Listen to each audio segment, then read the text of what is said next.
losing time, I'm fading fast. I just wanna make it last. Try to let go of the past. I close my eyes, embrace the blast. Sleepless nights and headache stack. Restlessness to hell and back. What's my purpose? What do I grab? A slippery surface, a heart attack. And sometimes you just gotta believe there's something that'll give you relief. There's something that'll have what you need, what you need. We're broken, it's tragic, we're not all elastic, but maybe there's magic. Believe you could have it, and I know of sadness, the anxious and panic, the infinite vastness of all that is blackness.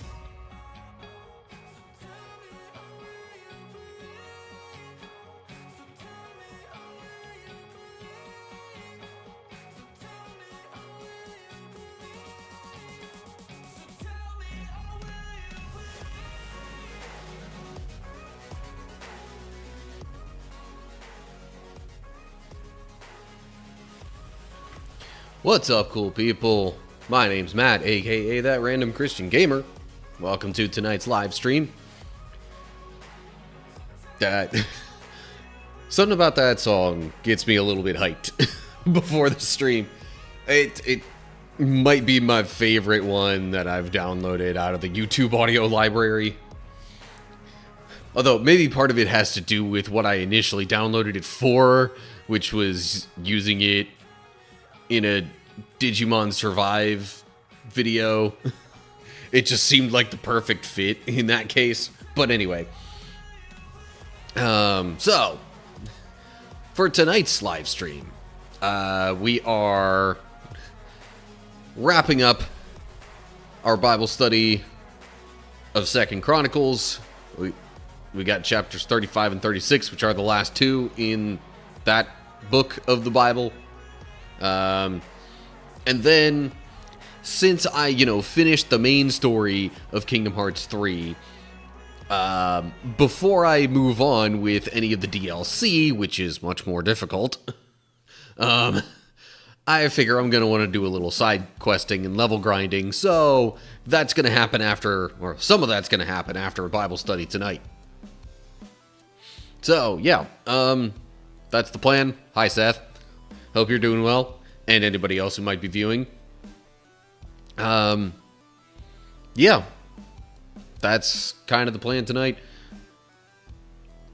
If you want more specifics on Kingdom Hearts 3, which, did I say 3 before or 2? I don't know. Anyway, if you want more details on what I'll be doing in Kingdom Hearts 3, it's probably going to be some combination of treasure hunting, finding lucky emblems, and maybe doing battle gates, because those are a thing, or those exist throughout the different worlds in the game now. Alright, I do see we've got some random exercise redeemed over on Twitch there. Let me go get my stuff to do my die rolls and see what we get.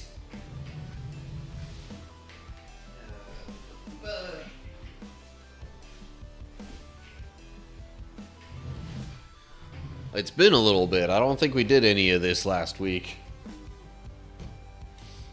Although, that's probably because, last week was a little bit different due to, Friday working.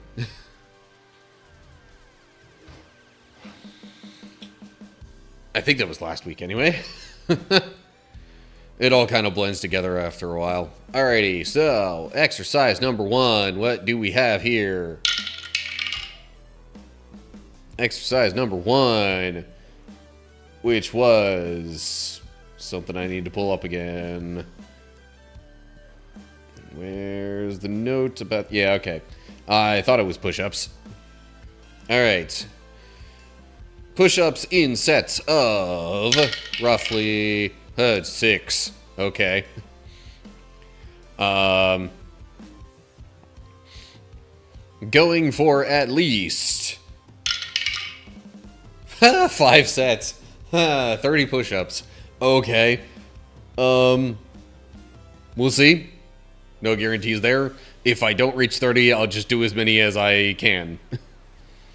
Second exercise. Number 4, which is jumping jacks. Okay.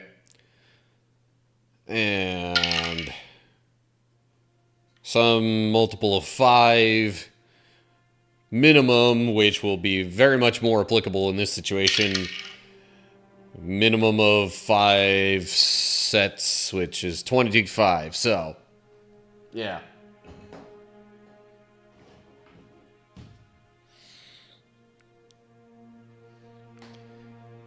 Yep, there we go. I will pin that. Just to keep it there available for my own reference. And it's about time to run the Twitch ads. Bible study will start after that.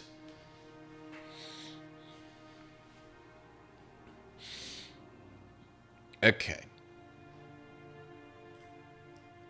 Go ahead. Get this ready to go here. Yeah. So, for those who missed last week, yeah, I had work Friday morning because they thought something in particular. There was inventory of a certain kind of thing going on where I work, and we thought stuff was going to be done last Friday, and they wanted me available in case there were follow-up questions, you know, during that process. That actually, that whole thing didn't even really actually get finished until yesterday. So, yeah. Needless to say, it was a little more complicated than some people planned for. But, oh well, things happen. Okay. Twitch ads be done, and we can hop into the Bible study. So, yeah, here we go. And of course I would start it off yawning. Alright. So, we're looking at 2 Chronicles chapter 35. So, not this chapter, but the next one. I took a little sneak peek. And the next one gives us a little bit of insight into why any of this was written in the first place. But long story short, it's sort of... First and Second Chronicles were sort of a recap of the history of God's people, with specific focus on those from the tribe and then kingdom of Judah. And yeah, just went very briefly through a bunch of the history and then had a bunch of focus on the different kings who ruled in, well, the combined kingdom of Israel and then the split kingdom of Judah. Last chapter, this guy Josiah became king, started off very young, but did a lot of good things. And that's the general gist of stuff. I mentioned the kingdom being split. The other part of the split has been conquered by the Assyrians, but Judah as a kingdom still persists at this point. So, let's go ahead and start reading and see what happens. Then Josiah announced that the Passover of the Lord would be celebrated in Jerusalem. And so the Passover lamb was slaughtered on the 14th day of the first month. Josiah also assigned the priests to their duties and encouraged them in their work at the temple of the Lord. He issued this order to the Levites, who were to teach all Israel and who had been set apart to serve the Lord. Put the holy ark in the temple that was built by Solomon, son of David, the king of Israel. You no longer need to carry it back and forth on your shoulders. Now spend your time serving the Lord your God and his people Israel. Report for duty according to the family divisions of your ancestors, following the directions of King David of Israel and the directions of his son Solomon. Then stand in the sanctuary at the place appointed for your family division and help the families assigned to you as they bring their offerings to the temple. Slaughter the Passover lambs, purify yourselves, and prepare to help those who come. Follow all the directions that the Lord gave through Moses. Okay, so I'm not totally sure whether the Passover was celebrated by the prior couple of kings. I know it mentioned a few chapters ago that Hezekiah sort of like reinstated the Passover festival, which had not been celebrated for a long time. Other kings weren't quite as dedicated to the Lord in between him and Josiah, so I'm not real sure. But in any case, I didn't realize that the Ark of the Covenant was like being carried around by the Levites, and I'm not quite sure for what purpose either. But at least for this Passover, Josiah is saying, set it in the temple where it was told, where David said it should be when he laid out the plans. And then, you know, the priests and Levites were all going to have their hands full with, you know, offering all these Passover lambs, or whatever other offerings people brought. Because, I mean, this was pretty much supposed to be like the whole kingdom coming together and celebrating this. So, yeah. No time to carry the ark around. Need help with offerings. There is a note here in verse 1 where it's talking about when the lamb was slaughtered. This day in the ancient Hebrew lunar calendar was April 5th, 622 BC. See, now, it has not always given specific dates of these events. But, like, some of the more recent chapters have actually been specific like this. So,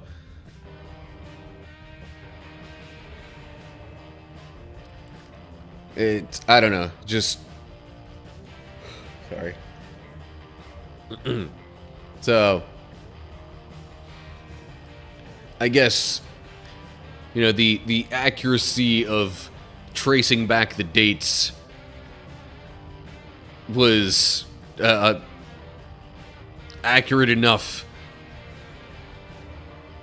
at least for this date, and probably some others going from there to be like, all right, yep, that was this date, because here's how, you know, going from today all the way back through written records to this.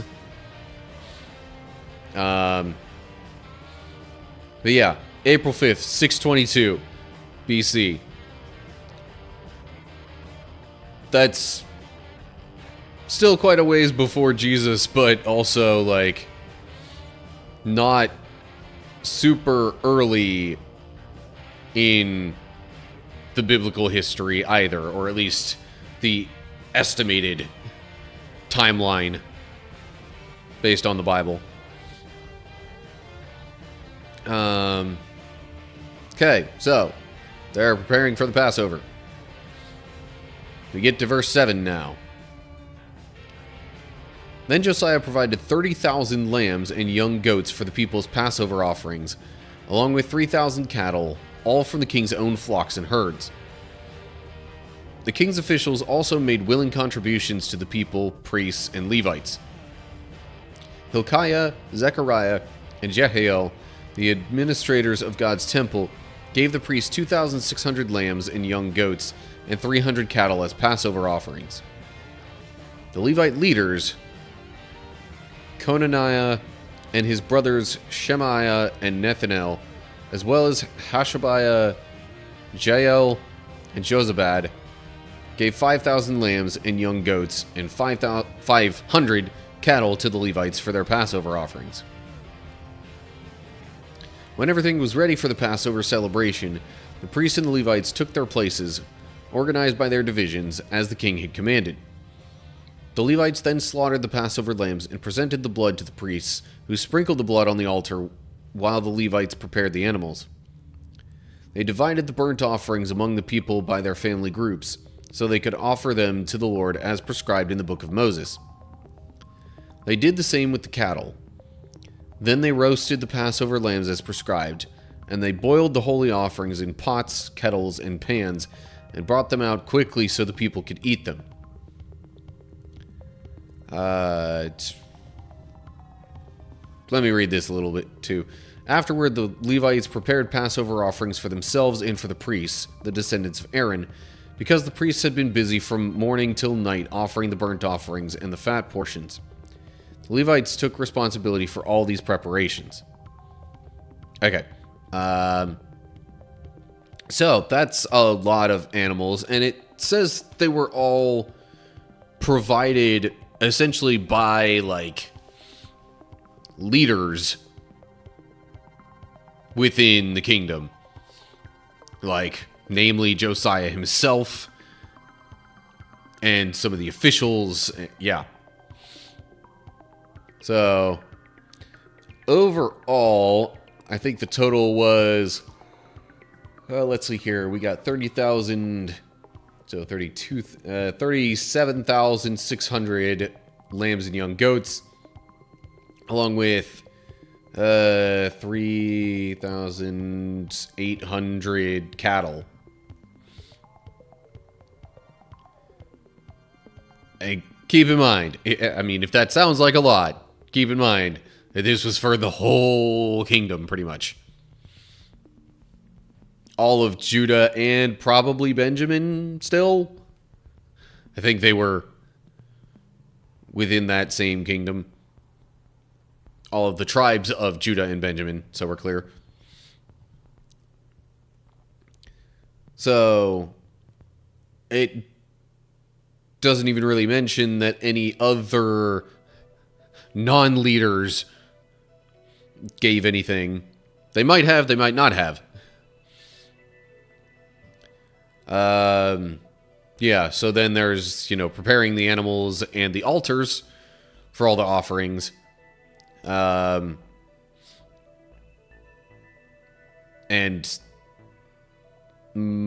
a bunch, at least, of those animals being then cooked for food. Because it was a celebration / feast. So, yeah.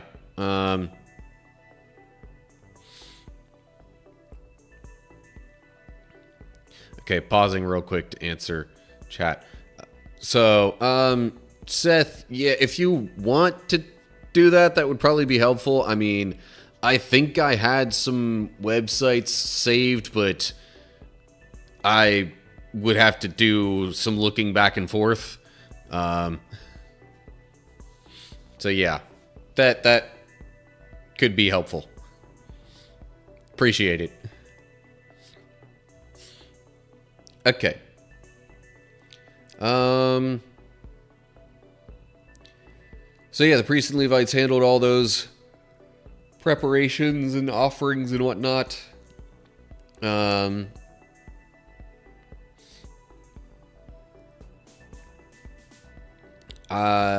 Then we'll move on to verse 15.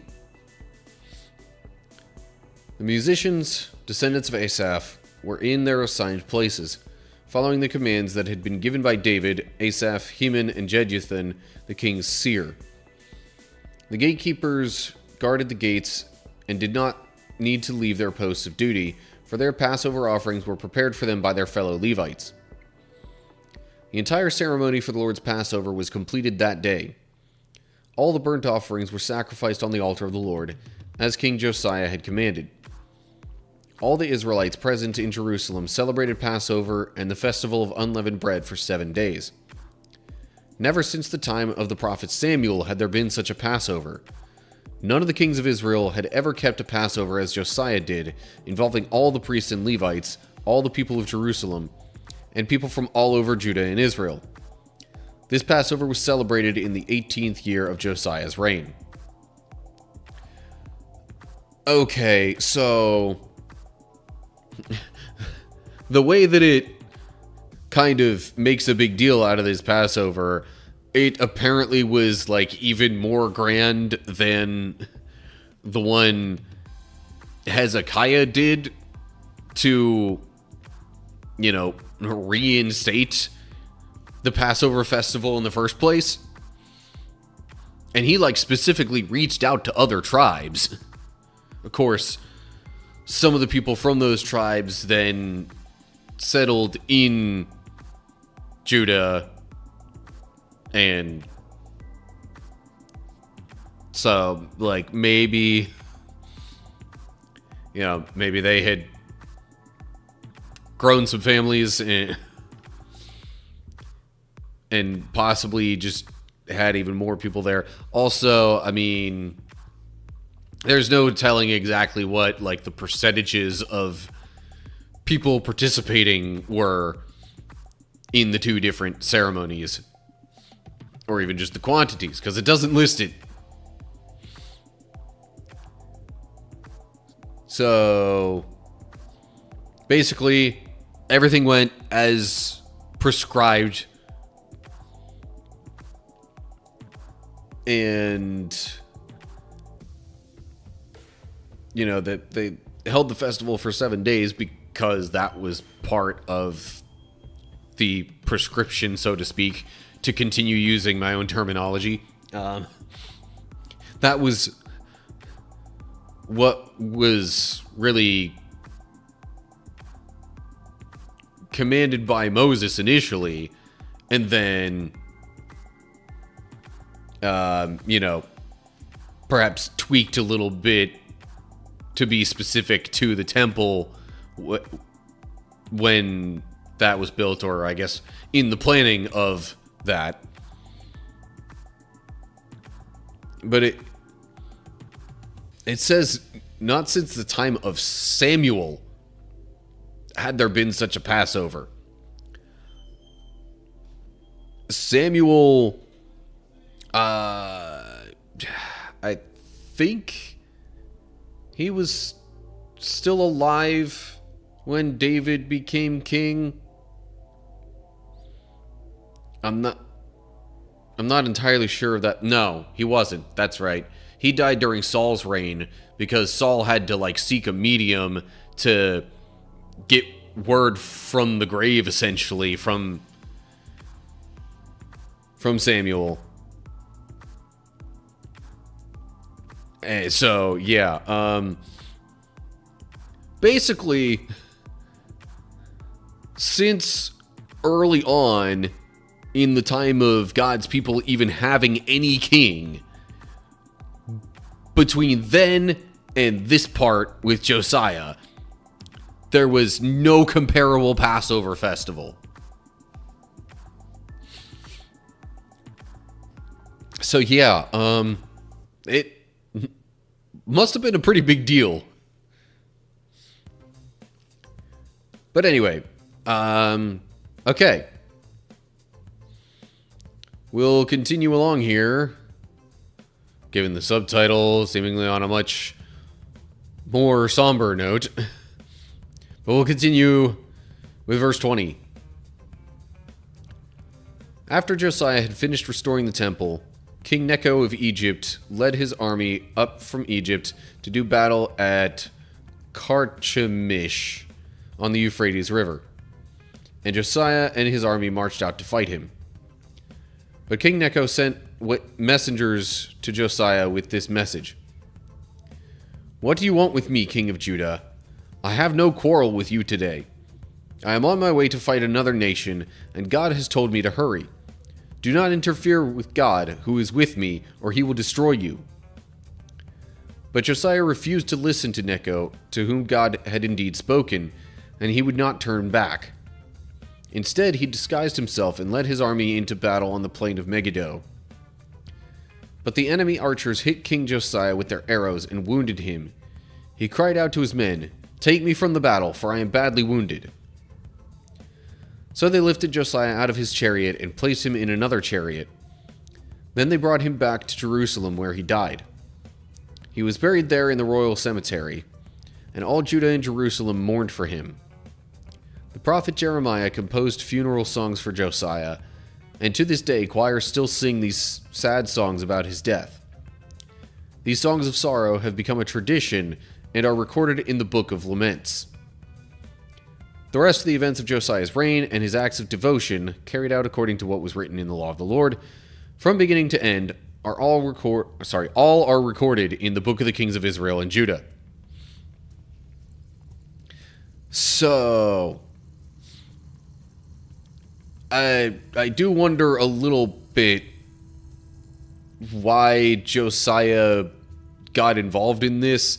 I have to assume that, well, not have to, but my first assumption would be that Josiah, that you know, the king of Egypt was doing this near Judah, and Josiah was maybe trying to like preempt that. Although it could just be that, you know, well, he's the king of Egypt, and as Seth is suggesting, like, we have not had a good history with Egypt. Whether being aggressive or just skeptical because of that history, not sure.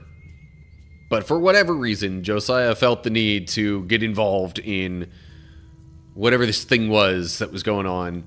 And it turns out that God had actually commanded King of Egypt to go fight these other people that were probably maybe close by-ish. And because Josiah got in the way, or tried to get in the way, he wound up dying in the battle. Or at least because of the battle.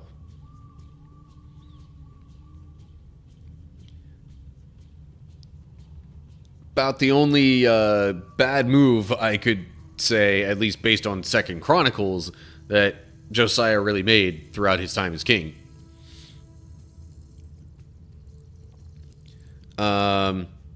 Note there, at the end of verse 20, could say Josiah went out to meet him, rather than Josiah and his army marched out to fight him. It definitely could mean the same thing. I mean, they were essentially going to meet up either way, whether it was to try and talk or to actually just fight outright.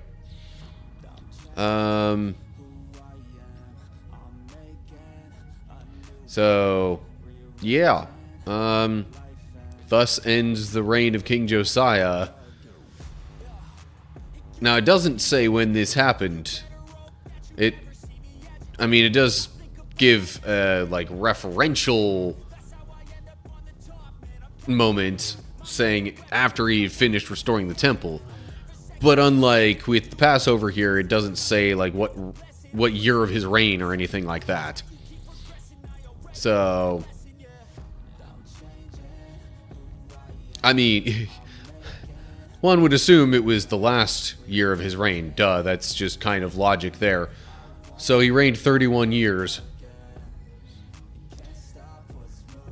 Meaning he was age 39 at the time.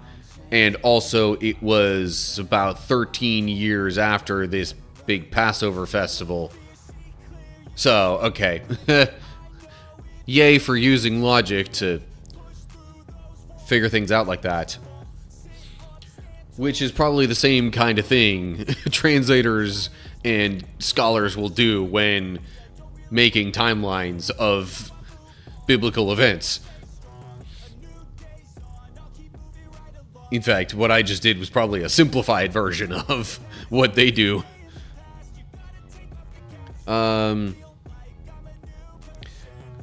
So, I guess once we get to...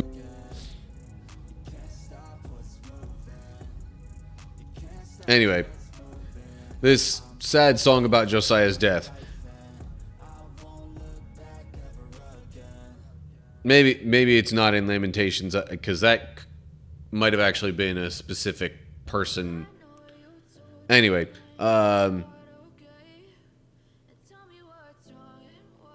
needless to say, there were writings of other things that Josiah did, or things that people said about him. But that's all we've got in 2 Chronicles 35 here. And yeah, Lamentations does in fact exist. In fact, it's right after Jeremiah, to my recollection. So that's kind of maybe transitioning between major and minor prophets. I'm not sure. Anyway, I forget which ones are considered major or minor prophets.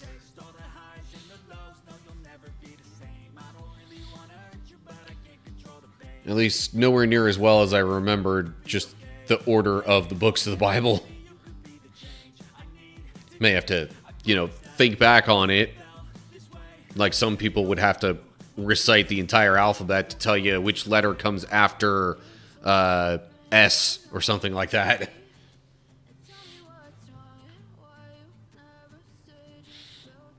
Anyway. Okay. Moving on to the next chapter, I guess.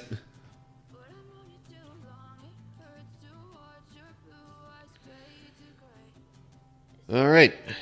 So, we have reached the final chapter of 2 Chronicles. And for proof that that's the final chapter, yeah, there you go. So, last chapter, King Josiah held a big Passover feast, and then roughly 13 years later, died in a battle that he wasn't really supposed to be part of.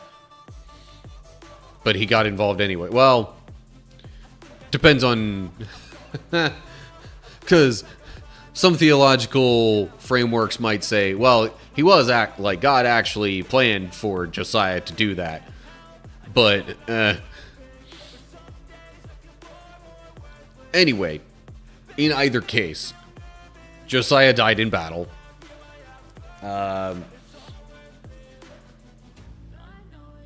So, our recap of the history of God's people up to this point in the biblical timeline is almost complete. Just got a few more kings to go, and then... yeah, that should all be contained in this chapter. So, without further ado, I suppose let's hop into 2 Chronicles 36 here. Then the people of the land took Josiah's son Jehoahaz and made him the next king in Jerusalem. Jehoahaz was 23 years old when he became king. and he reigned in Jerusalem 3 months. Then he was deposed by the king of Egypt, who demanded that Judah pay 7,500 pounds of silver and 75 pounds of gold as tribute. Deposed, eh? Was it because Jehoahaz refused to do that? You might have to go back to 2 Kings for that information. But I'm not going to spend a bunch of time looking through the different chapters in 2 Kings to tell you which one and then find that information. But, so yeah, unsurprisingly, Josiah's son became the next king. But perhaps now, because the king of Egypt was upset with the people of Judah due to Josiah's interference in that previous situation from which Josiah died, maybe that was why he came and made these demands and then pretty much messed up the royal procession. I don't know if that's quite the right word, but he messed up the order of the kings. Might have caused it to deviate from the old lineage that it followed. Anyway, couple of notes to look at here. Verse 2 says Joahaz in the Hebrew, variant spelling. Yeah, I mean, it's just a couple letters different. But it wouldn't make sense for them to suddenly talk about somebody else having just introduced Jehoahaz as king. And then note down here in verse 3, talking about the measurements for the silver and gold that was demanded, and just giving you conversions from that, I suppose. Okay. So, Jehoahaz was only king for 3 months. Then the king of Egypt came and messed that up. And then we get to verse 4. The king of Egypt then installed Eliakim, the brother of Jehoahaz, as the next king of Judah and Jerusalem. And he changed Eliakim's name to Jehoiakim. Then Necho took Jehoahaz to Egypt as a prisoner. So Jehoahaz wasn't dead, just taken prisoner. Anyway, Jehoiakim was 25 years old when he became king, and he reigned in Jerusalem 11 years. He did what was evil in the sight of the Lord his God. Then King Nebuchadnezzar of Babylon came to Jerusalem and captured it, and he bound Jehoiakim in bronze chains and led him away to Babylon. Nebuchadnezzar also took some of the treasures from the temple of the Lord, and he placed them in his palace in Babylon. The rest of the events of Jehoiakim's reign, including all the evil things he did and everything found against him, are recorded in the book of the kings of Israel and Judah. Then his son Jehoiachin became the next king. Okay. 11 years. That's actually not a ridiculously short time, especially relative to how long other kings reigned in those times. But there doesn't really seem to be any further follow-up on Jehoahaz, because it just said, all it said was that he was taken to Egypt as a prisoner. And so actually was Jehoiakim, but by a different king.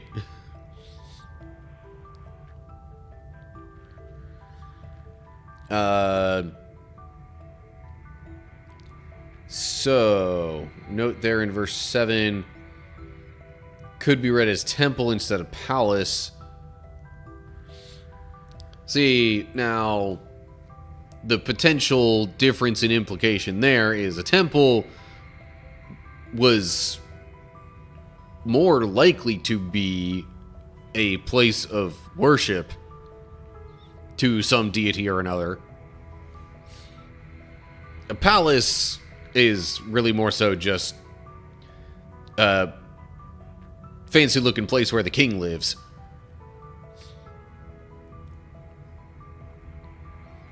So, in any case, so Jehoahaz was taken prisoner by the Egyptian king. Jehoiakim was king for 11 years. Then Babylon came, took over Jerusalem, and Jehoiakim was taken prisoner in Babylon. Also, Nebuchadnezzar took some stuff from the temple and made it his own, essentially. Okay. Then we get to verse 9. Jehoiachin was 18 years old when he became king, and he reigned in Jerusalem 3 months and 10 days. Jehoiachin did what was evil in the Lord's sight. In the spring of the year, King Nebuchadnezzar took Jehoiachin to Babylon. Many treasures from the temple of the Lord were also taken to Babylon at that time, and Nebuchadnezzar installed Jehoiachin's uncle Zedekiah as the next king in Judah and Jerusalem. Okay, so Jehoiachin was the son of Jehoiakim, or Kim with an M there.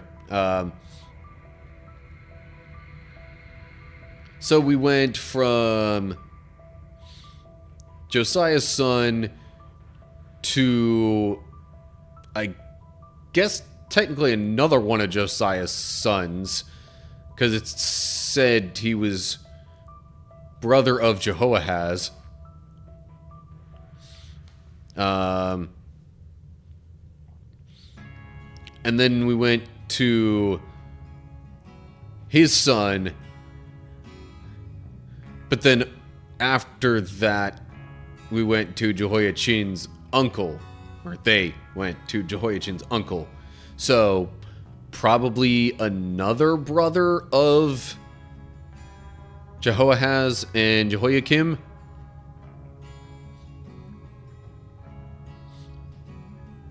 But anyway, so it's all still actually within the same family.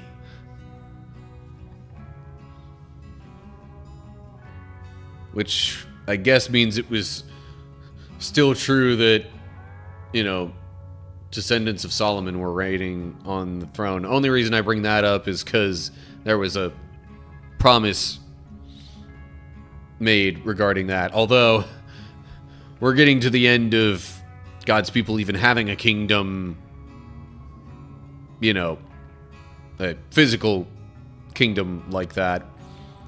So, like, it was all contingent upon them following God's commands and worshiping God anyway. They weren't doing that, or at least they were kind of off and on with it.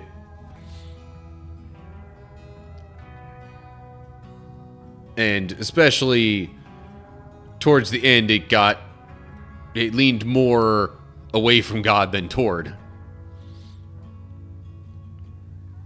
Anyway, let's take a look at some of these notes here. Verse 9. As in one Hebrew manuscript, some Greek manuscripts, and Syriac version, most Hebrew manuscripts read 8 rather than 18. But he only reigned 3 months and 10 days. Like, would he even really be reigning, like, actually in charge as king at 8 years old? Doubtful.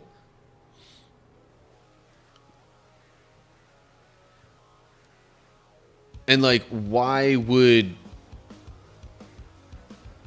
Nebuchadnezzar pick an 8-year-old boy as king, only to take him away to Babylon 3 months later. Not sure. I mean, whether he was 8 or 18, that seems like a bit of an odd move. But I guess, like, if Jehoiachin was only 8, it's even weirder then, because you're basically installing a puppet king. And why would you stop that only 3 months in?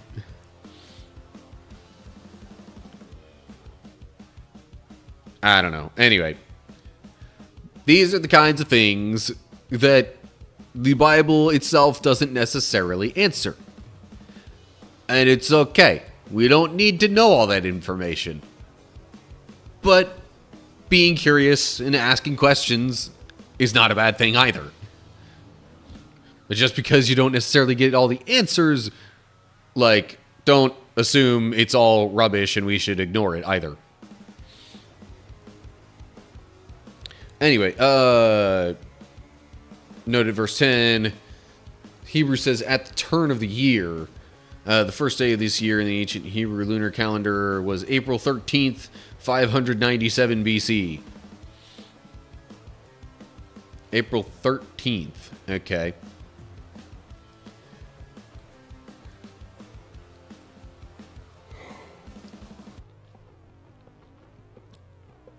And I guess, yeah, I mean,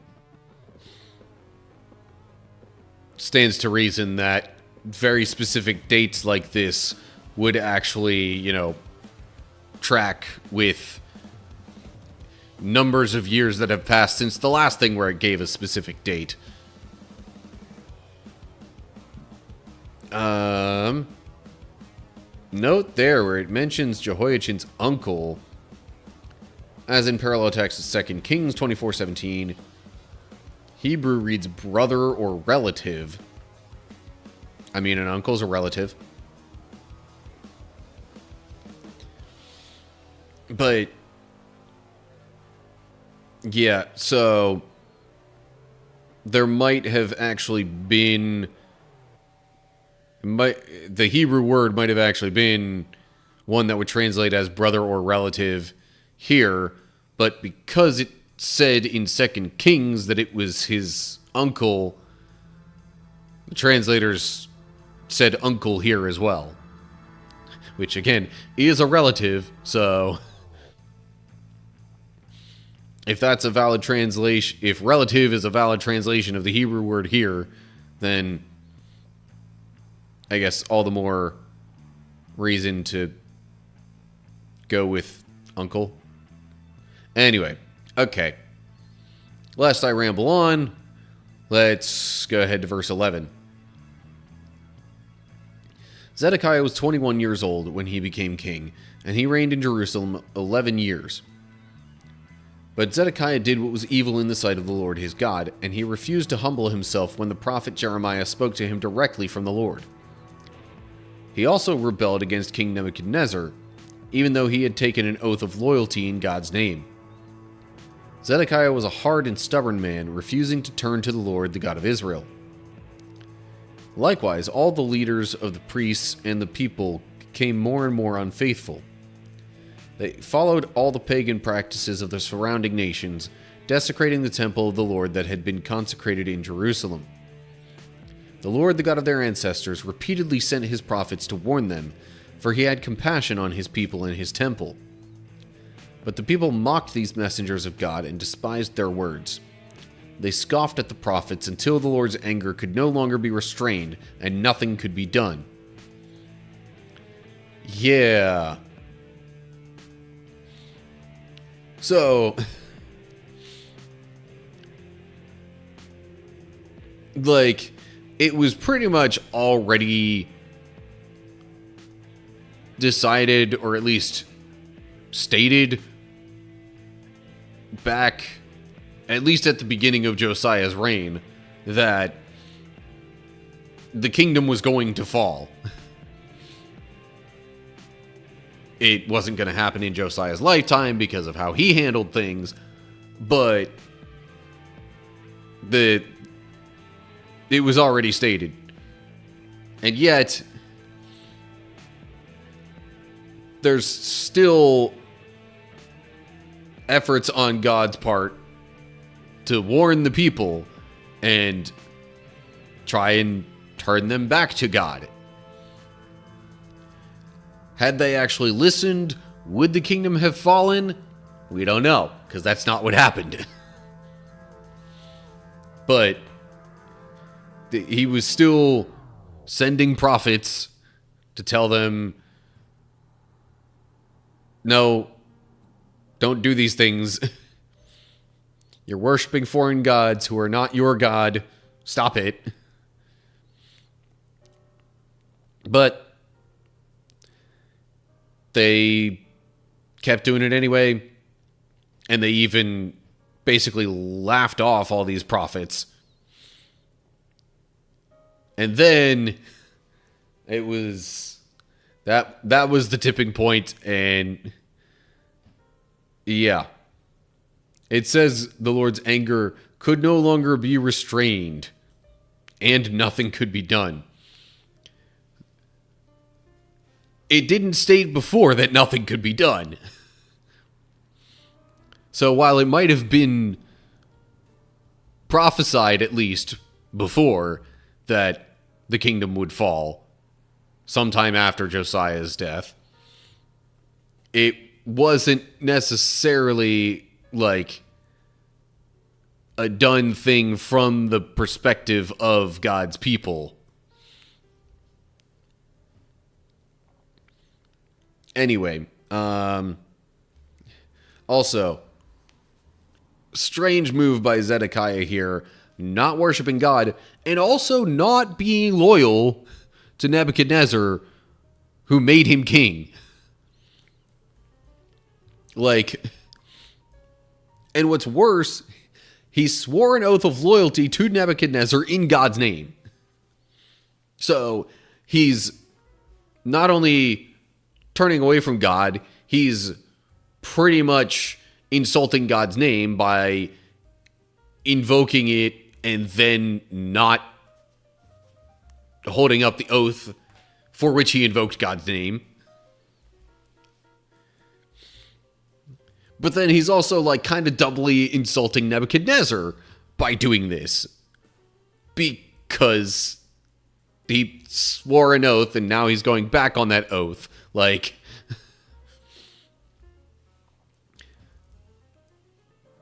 so, yeah, just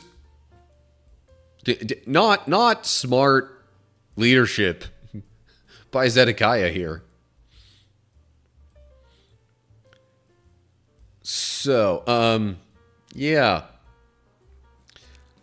I suppose we'll read more about what happens after that, starting in verse 17. So the Lord brought the king of Babylon against them. The Babylonians killed Judah's young men, even chasing after them into the temple. They had no pity on the people, killing both young men and young women, the old and the infirm. God handed all of them over to Nebuchadnezzar. The king took home to Babylon all the articles, large and small, used in the temple of God, and the treasures from both the Lord's temple and from the palace of the king and his officials. Then his army burned the temple of God, tore down the walls of Jerusalem, burned all the palaces, and completely destroyed everything of value.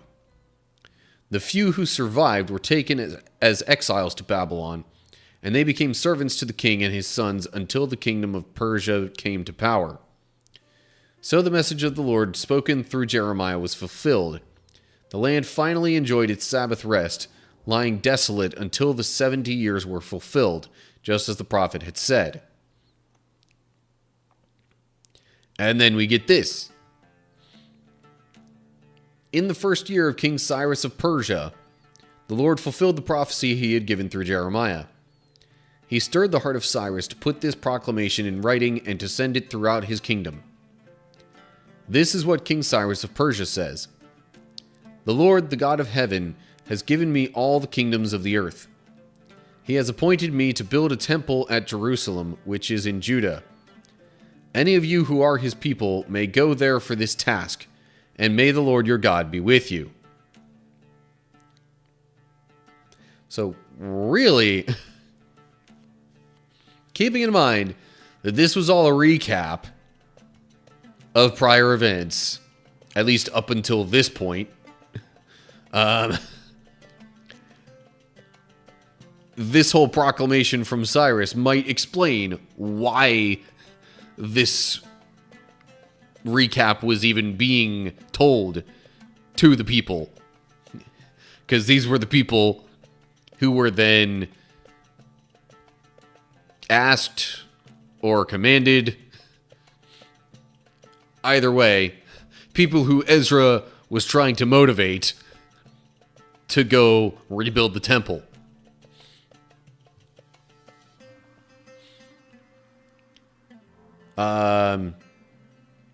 But, yeah. Because of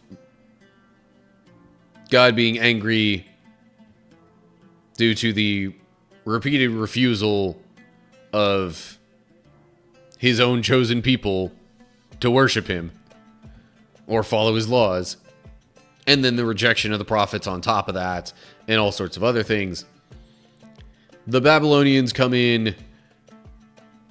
They already basically had control, but then they just decimated everything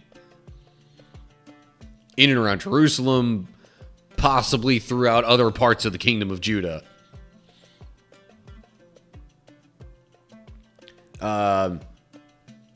And it pretty much remained desolate until then the Persians took over, and then Cyrus makes this proclamation, and then they're going to rebuild. Anyway, notes to look at. Verse 17. Might have said the Chaldeans instead of the Babylonians. I mean... Sorry. Either way, it was definitely some other kingdom.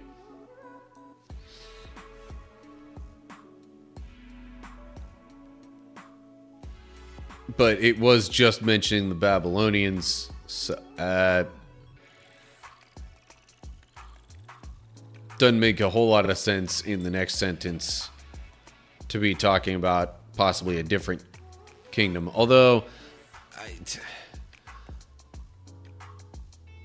I seem to recall that there may have been some sort of ties, like, politically, I guess you'd say, between the Chaldeans and either the Babylonians or the Persians. I'm not sure which.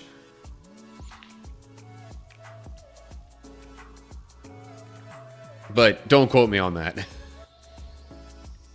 I may be misremembering. Anyway, so, yeah. Everything in Jerusalem is either destroyed or taken off to Babylon. Which, yeah, people were taken as exiles to Babylon. So, yeah, Babylonians here makes a whole lot more sense than Chaldeans. Anyway, enough of that tangent. Note in verse 19, says, destroyed all the valuable articles from the temple. I mean, basically same thing. Destroyed everything of value. Destroyed all the valuable articles.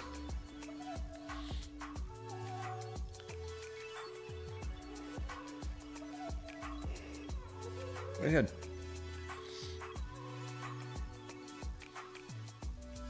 Although I guess, you know, everything of value could debatably include people.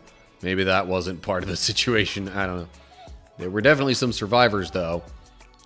And those are the people whose descendants, I guess, are being given this recap here. And being asked, at least by Ezra, and also kind of by Cyrus, to go rebuild the temple. Anyway, note here at verse 22, first year of Cyrus's reign over Babylon was 538 BC. Okay, so this was what, like 60 years after the previous date that it mentioned, roughly? Yeah, pretty close. So it was probably the better part of 60 years in between Babylon coming and destroying everything and the people being asked to build a new temple in Jerusalem. Or at least in Judah. But, yeah. 60 years was long enough for most of the generation when Jerusalem was taken and destroyed to all age out. Anyway, second note there in that verse. See Jeremiah 25:11 through 12 and 29:10. Talking about Jeremiah, I guess, and his prophecies. That'll be something we eventually get to, but definitely got some books to go through in between there. Okay, so yeah, that finishes the chapter as well as the whole book of 2nd Chronicles.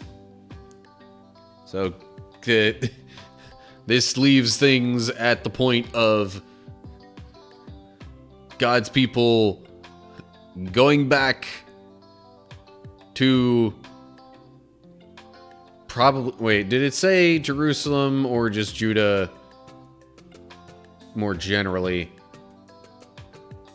Build him a temple at Jerusalem. Okay. So, yeah. We leave things off with people going back to Jerusalem to build another temple. And that's probably also where things will pick up in the next book. Because that one's literally named Ezra after the guy that leads that effort. Anyway, okay. So that's all we got for this chapter.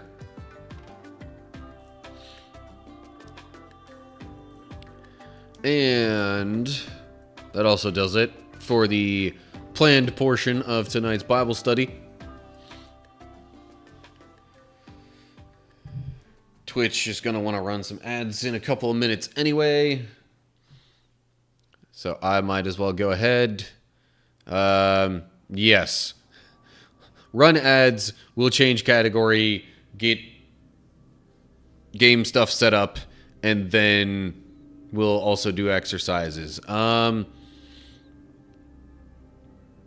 Yeah, I suppose, Seth, if I'm gonna have you help with that kind of stuff, we can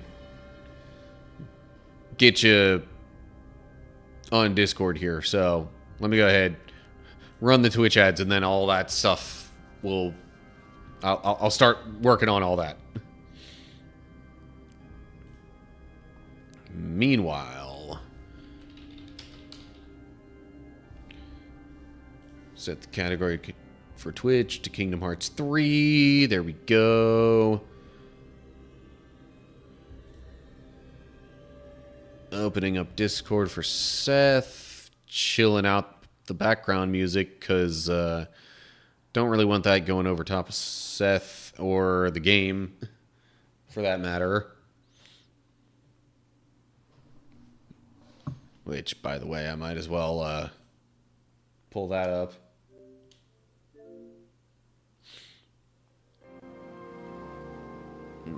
Okay.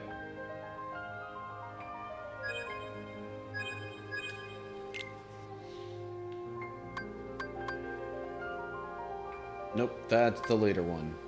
That's probably the one I want. Yeah.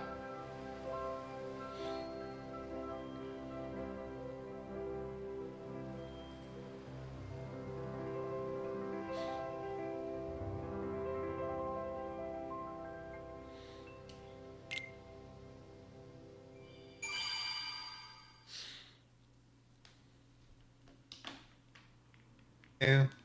Greetings, Senor Seth.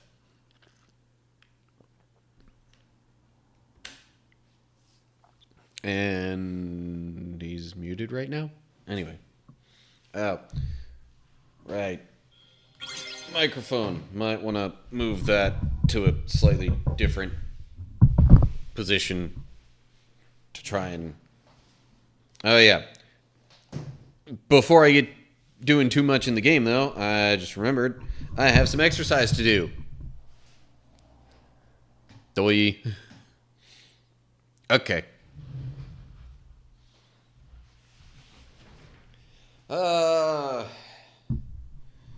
Push-ups or jumping jacks first? I guess I'll do the jumping jacks first. That way I don't have to get the mat out just yet. And then I won't feel obligated to roll it back up, so I'm not like jumping all over it when I do the jumping jacks. Anyway, okay. So we had minimum of, I want to say 25 jumping jacks. Yeah, okay. Here we go. 1, 2, 3, 4, 5, 6, 7, 8, 9, 10, 11, 12, 13, 14, 15, 16, 17, 18, 19, 20, 21, 22, 23, 24, 25. I could keep going, but I don't want to keep myself away from the game too much. Okay. Okay. Let me get the topic down here for you. Now I will move the microphone over this way. Yeah. You have your new comment ready there. Okay. Unpinning the old message.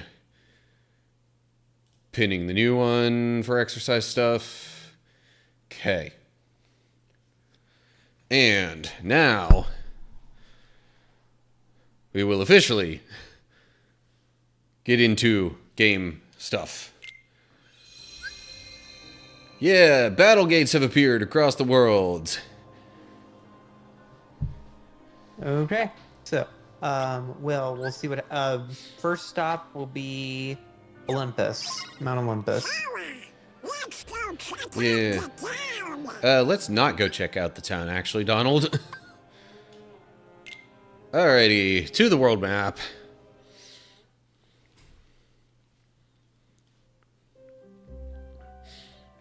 I guess, new abilities have been added for Sora. Hang on a sec. Oh. Quick slash. Flash step. Huh. Radial blaster. Launch blade projectiles at nearby. Dude. What? So many of these abilities sound like good things to have, but I don't have enough ability points for them. Darn it. Well, wait, I don't remember having these necessarily either, although maybe I did. I don't know. Last charge? Jeez. Magic stat determines that. Okay, well, I can definitely ditch Rising Spiral. I basically don't use it. Although, should I? Maybe. You know what? Forget it. I'm not gonna waste everybody else's time looking at all these right now. What I was planning to look at, though, was stuff about treasures and or lucky emblems. First top of the Olympus. Yeah. 2, 3, 4, 5. So, I guess number 6 in the list is the first treasure I'll need to get. As far as the lucky... Well, my list is not numbered nicely. So. Ah, okay. And I don't think I've gotten any lucky emblems there. So, okay. I just figured... Slide. Oh, there are some numbers, but it looks like it's in the order you find them, is how my list is. In the game progress, the order which you would find them. So I'm gonna give you random. I'm gonna give you a set of. I'm gonna give you numbers for each as I go. Okay.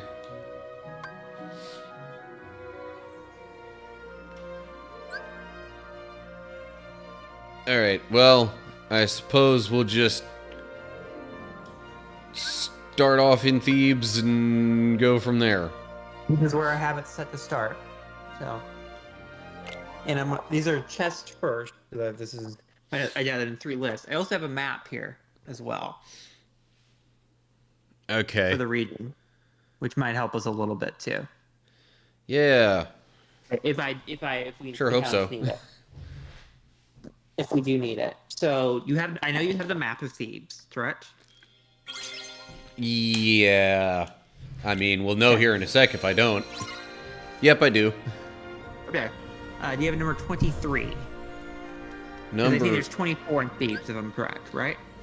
Well, let me go back and look. Okay, well, it says there's 32 overall, but... 32 overall, okay. I need to figure out how this is ordered then, a little bit. 16... Oh, it's 24 for the first part, and then the other 12 are the other map. Aha, that's how they have it. Number 24 in this list is the map of Thebes. Does that match with what correct. you've That's got? what I have. Yes. Number 23. Do you have number 23? Yes. Do you have number 19? Yes. Number 22? Yep. Number 20? Yep. Number 21? 21, yep. Number 18? 18, yes. That's 1, 2, 3, 4, 5, 6, 7, 8. So yeah, 16, 17. Yeah. Number 17. 17, yep. Number 16. 16 I do not have. Okay, we'll stop there then. Instead of heading toward Heartless, head to Ether. This is an Ether. Thebes, the Bid Olive is what I'm seeing. This is the location, I think, within Thebes. Like, I guess it's like map-wise or something like that, if you went to your map or something like that. I have an image as well, which is a nice thing. Let me see if I can get right for my map here. Select an area. I've got... The Bid Olive where... I've got the Overlook, the Gardens... I have all of those. It's Mount Olympus, Thebes, the Bid Olive. It's part of Thebes. It's a section within Thebes. I have a map if you need it, if this helps you. Yeah, because none of these places seem to be called the Big Olive, at least as far as this is what I save point locations. That's my reference note for you. Okay. Trying to remember where that is. I think... No, not the world map. I'm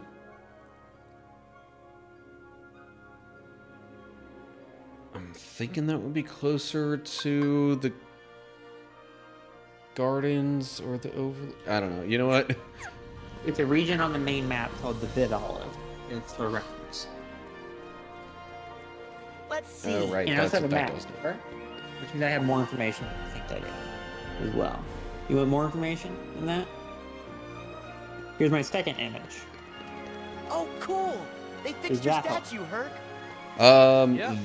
Everybody pitched in. Still needs a little work. So, trying to see if that matches where I am. Okay, well, it seems like that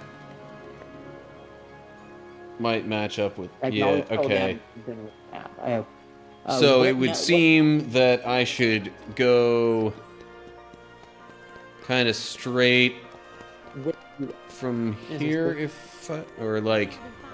I'm trying to line your Yeah, map up okay. Seems like maybe I should go up this way and then to the right. with- Okay. Come on.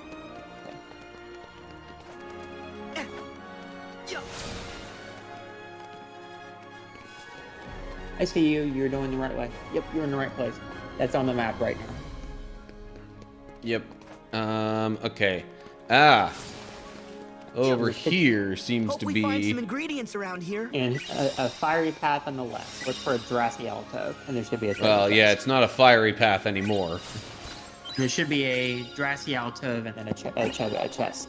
Yep. Ding! Okay. Got it. Number 13. 13. Do I have number 13? So that's 8 and 10. Yes, I have 13. 14. Yep. 15. Yep. Number 1. Yep. Number 2. Yep. Number 9. 9, yes. Number 5 and 3. 5 and 3, yes. 4. 4, yes. 6. 6, I do not. Okay, this one I have no image for you. It's in the Cliff Ascent. And this is a good one because there's a bonus with this one. I believe this one doesn't have a that's that. That's that. That's that. Yeah, no chest here. No. But this one's got a nice bonus with it. This is a Cliff Ascent. I will read it out as well, but I sent you an image of it in case you can't hear me well enough. The left from the so Cliff Ascent, number 6. In the large tavern, a small clearing near a ledge. Look over the edge for a big lucky emblem. There's a small ledge to the south of it, connected to it. Dive down and land on the ledge for this chest. Or chest. It's a bronze necklace. It's in the Cliff Ascent region of Mount Olympus. Yeah, so... I'm pretty sure I need to go this way. I can also show you a map. Mount Olympus. Do you like the Okay. map assistant? Left from the large cavern. Okay, well, I need to go up a ways to get to that cavern. Here's the map assistant. So if you find the area, you can see all of it. And there is what the emblem is that I leave you to as well.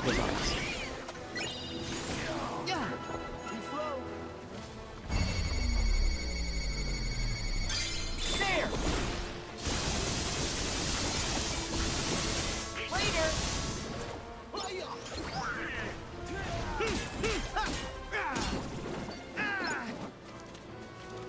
Alright, well, while I make my way there, I will probably be fighting whatever enemies I encounter.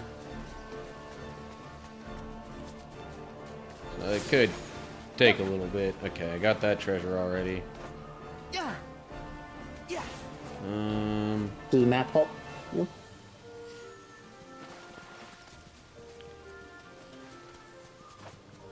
It probably will. I just, like... Yeah. The problem is that I cannot seem to pull up a full map myself. Yeah. You did the mini map, which is annoying. See ya. That is one of the things that I will say Try this. Dream Drop Distance did better than probably any of the other games in the series. It's over. Probably what made them easier to do. That is the only one that I can recall that you can actually pull up a larger map. So long. Try this. You're at a river, aren't you, right now? What? You're on a river right now, which is what I'm looking at. Okay. Yeah, The river so... you're on. So The thing is, there's a lot of elevation to this. I knew. You can see where my map is, or what part of the river my map is showing you. Well, it did just say cliff ascent, so... Yes. That's the area you're in. You'll get a lucky element, and then you'll see the chest. That is the way I was going. These will be in the same vicinity. You'll see a lucky emblem, then down a cliff, down a cliff side, down on another ledge, you'll see a chest. Yeah, and it mentions there's a cavern. If you look at my map, find the piece of river you're next to, and see if you're next to that same part.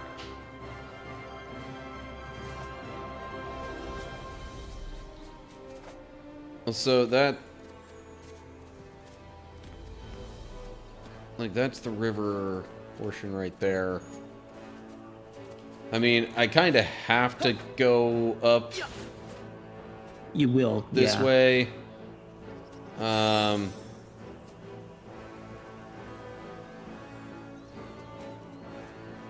I'm not totally sure of at the moment is if I should go in this direction.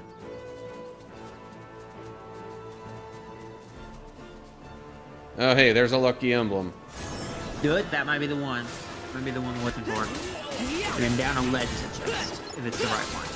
Take this.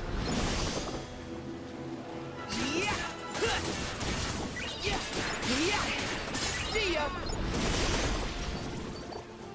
Otherwise, it might be a different lucky emblem that this has, too. Come on. See, this has for that region, and there are two emblems in this cliff ascent. Nope, there are three. There are three in your region. I see the one you're next to. Might as well go ahead and snap a pic of this one. Okay, up we go. And if you look at my map, and you can see if that's the same areas where you are on my map, which I don't think it. It is. You don't look to be in the same section.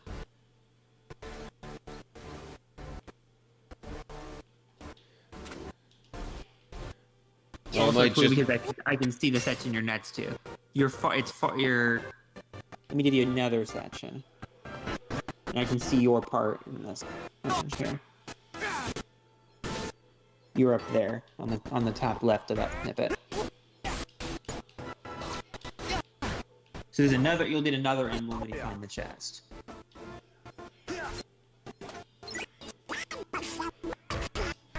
Sure, I'll use Flare Force so I don't have to, you know, go down there and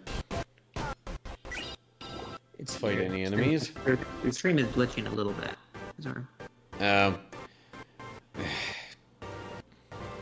Place. Yeah. And it's definitely OBS and not just the stream.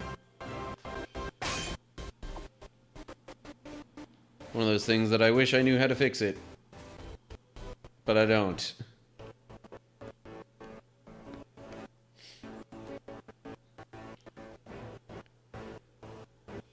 So... Now I'm really confused where I should be. Look at my map, and then you'll see where you came from. Okay, well... Give me a sec here.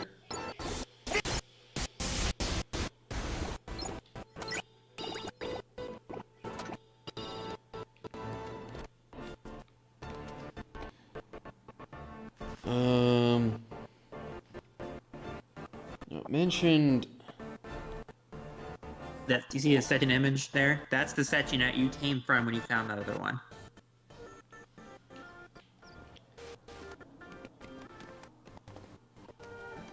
Okay, that still doesn't exactly give me a direction to go in. On the map, it tells me. Yeah, it tells you. That top left section is the section you came from when you got your lucky emblem earlier. Of the second, of the second map for this one, with showing number 6. That shows number 6 on it. Okay. I'm thinking maybe I should go this way.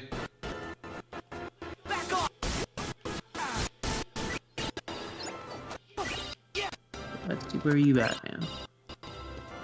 now? You are on the opposite side. It's across the middle gap, across the cliff edge right there. It's on the other. You can see it. It's on the other side of the. If you look to your left right now. Oh, hey. Well, there's the there's a lucky emblem. Yep, that's the second lucky emblem.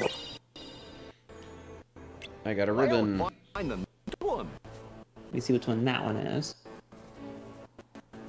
That one's an easy one, no. Yeah, that's a tavern one. I don't know which one this is associated with. Oh, so you're in the same place then. You just saw what the emblem, the directions mention. Okay, so that is the one the directions mention. Yeah, small ledge to the south of it. Maybe on the wrong side. Dive down and land on the ledge for this chest. Okay. Are you something else first? So is it saying I should go to where the lucky emblem is? What I sent you before you do anything?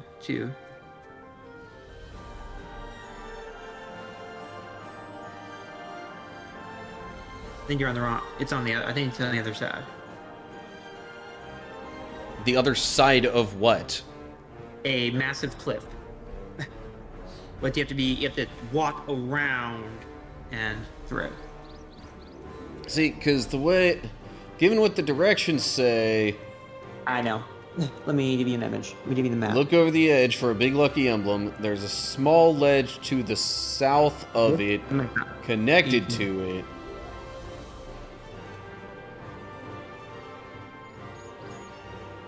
And you can see the snippet I sent you from it. So, south would be that way. This is a tricky area to get around, I guess. Yeah, it seems like, though, I am gonna have to, jump down here. Yeah, there's a small ledge to the south that's connected to it. Dive down and lay on the chest. Look over the edge for a big lucky emblem, which I am literally on said lucky emblem right now. Look over the ledge and then do a left from the large tavern to the small clearing. I think I see it here. Good. Okay. And it should be, if it's the right one, you should get a bronze necklace. If it's the right chest. Bronze necklace, yep. Perfect. It's the right one then. Okay. Number 7. That's a town king again. Okay.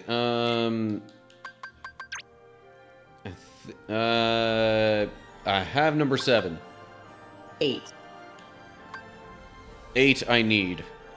Okay. 8 cliff ascent again. It's on my map for reference as well. And here's the type version of the directions. It's an AP boost in the cliff ascent. Go on the path to the left of the entrance to the large tavern with the pillar.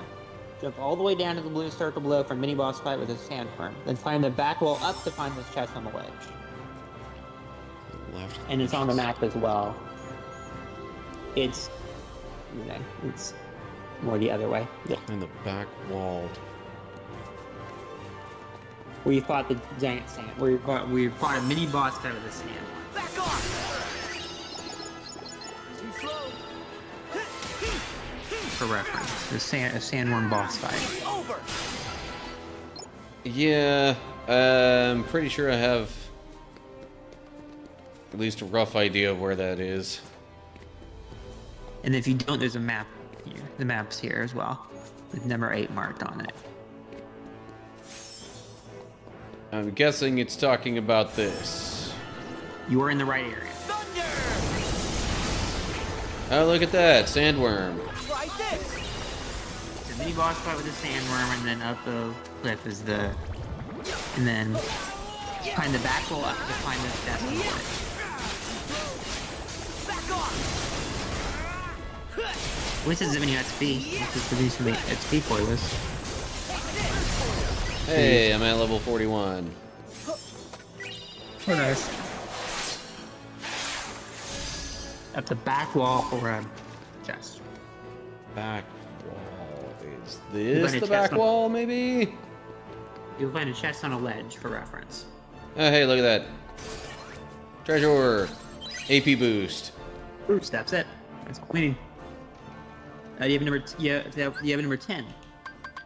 Number 10. Let's see. No, I do not have number 10. For reference, this is a new area now. Okay. This one's in a different area. This is in Mount Olympus. Yeah, this is the next. This is where number 10. Let me give you another map. Okay, so I am probably gonna have to just.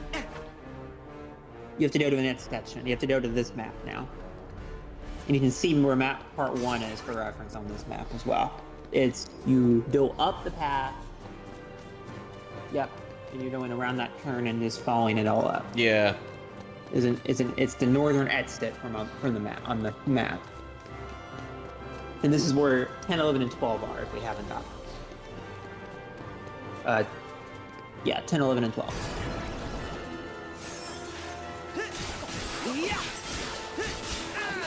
Take this!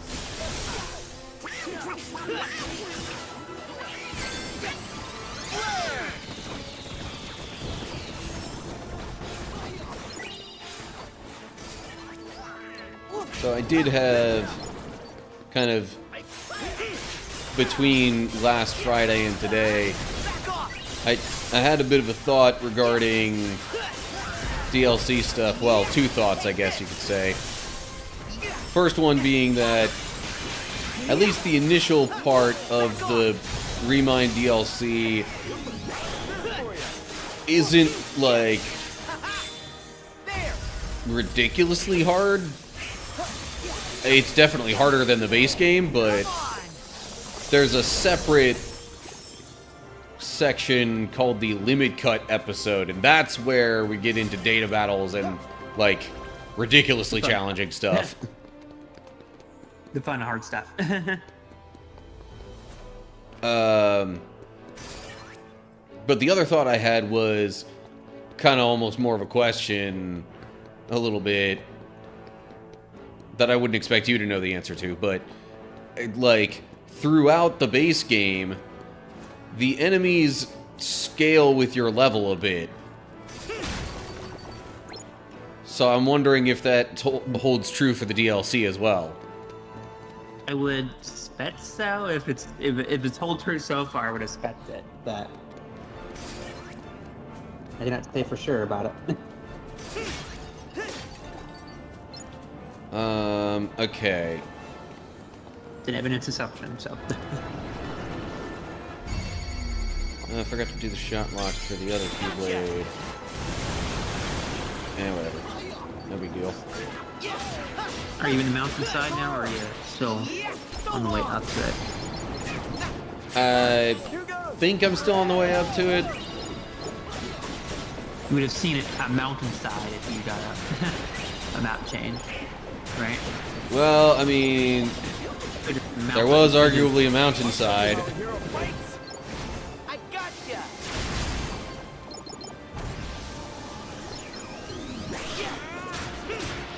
Did you watch the refresh?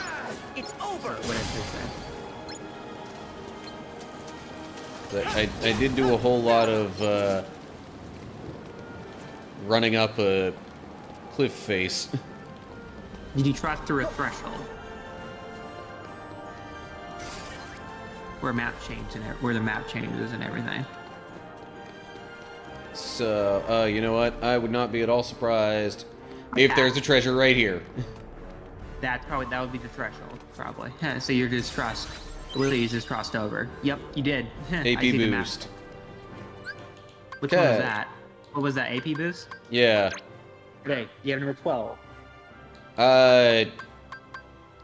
Yes, yeah. You have number 11. Yes. Okay, we're done then. To the next one, Realm of the Gods. So that's the next section. Continuing the walk now. Unless we still have 3 more chest hooks and it'll be in the next section. Yeah, basically, the only ones I don't have now are 30 and 31. Oh, that's all. Okay, 30 and 31. Okay, I'll find those then. Okay, got them. Do you have a save point to go to normal dodge easier or not? Or Probably going all the way to the Realm of the Gods would be faster? the nearest save point. Okay, because it's gonna be a walking. It's gonna be a nice walking trip. It's through the next map threshold, so.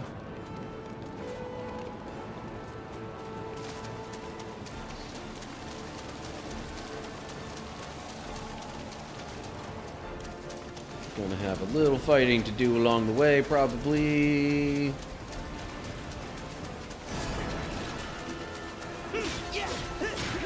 Yeah, see ya. You called for a hero? Yeah. Okay. Here we go.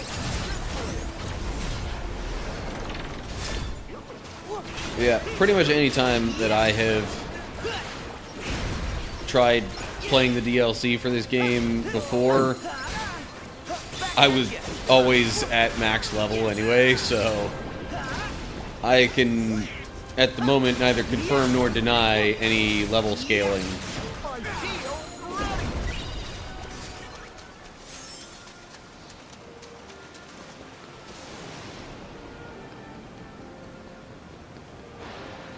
Yeah. Originally, this was where we fought the Rock Titan, and it was hurling large boulders at us during that whole climb there.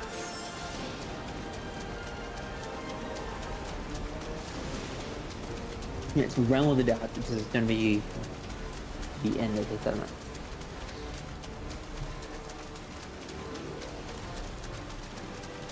I guess in hindsight, there's a slight chance falling would have been faster than climbing, but yeah, well, we're here now. Realm of the Gods. So we need to go to the Cloud Ridge and Corridor for reference. Sorry, going to what? Cloud Ridge and Corridor. Oh, so like in the Realm of the Gods In the Realm of the part. Gods. Yeah, Okay. that's in the Realm of the Gods. Gotta climb these steps.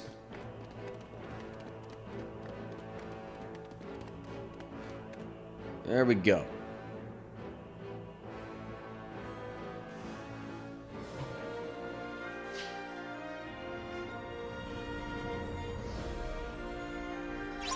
Oh boy, let's go! You're in courtyard. Okay, so you're in the courtyard, which is not what we need. So That does appear to be a battle gate, though. huh? Nice. Is it a level 1 or is it a harder one? Difficulty 1 star. Yep. Okay. Let's one give of it a those whirl, up, right? shall we? Yep. Go ahead. That's the number. That's the first one on my list. So Yeah, I bet you I know what the last one on that list is. do you though? I only have 2 for Mount Olympus. I meant just for all the worlds as a whole. Which one? Let's look at the last one. I mean, it's probably in the Keyblade Graveyard, and it's going to be the Dark Inferno enemy. Number 3. It's gonna be the first. It's gonna be a. Oh yes, Dark Inferno. Correct. Yeah, well, that one's kind of a super boss sort of situation. Keyblade Graveyard. That's the last one. The And last that's- one is the- That's why I remember it, because it's a super boss kind of situation. Jeez.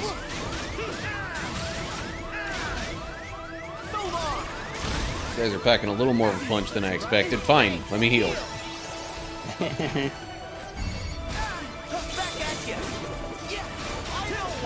I am definitely not changing to rage form. Trinity Guard will work. Literally can't get hurt while I'm doing this. Maybe a bit slow, but can't get hurt, so... then again, maybe I can.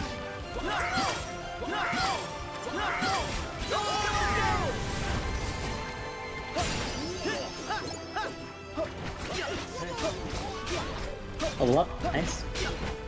That was not Sora who leveled up, but Oh, there's still. someone else. Someone leveled up to level 42. Okay. I should use some magic.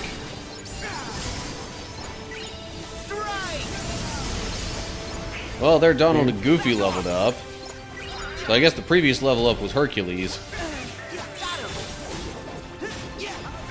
Or Heracles, and which one we're talking about. There we go. Now Sora's level 42. Heracles or Hercules, which one we're talking about. Get by me, Sora. See ya. I don't know how much heroic swing is really going to do here. I suppose if I can jump with it, yeah, that... Okay. It's not totally useless.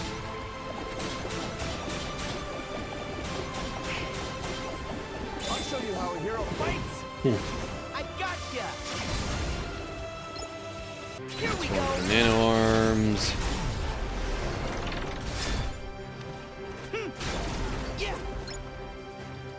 Really, now that I've shown off each Keyblade that I currently have equipped, along with its form changes and shot locks, I should probably just stick with my favorite. Back off.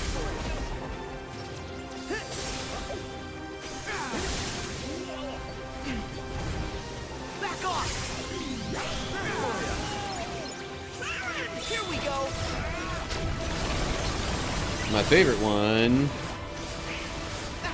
Yeah, there we go. Like, my favorite one's the Storm Flag. I mean, the other two I have equipped aren't bad. And in fact, if I wanted to stick more with magic... Jeez, what the... You're dead. I just Oh, suddenly wow. got hit by, like, 4 different things at once. So, That was disappointing. I suppose I'll come back to that later. Also, that was a long flipping battle gate. The ones in the labyrinth were not nearly that long. there's a Just had like tutorial 3 one. waves of enemies, and There's the two in that area is probably tutorials. Come on, fellas. Just for reference, they're not listed on my list here. well, yeah, because they'll say battle gate 0. Which are tutorials, yes. Those are easy. Yeah. They're meant to be. They're meant to be easy. Now they're gonna get harder. Okay, just wanted to double check that spot. So I knew there was something under those steps there.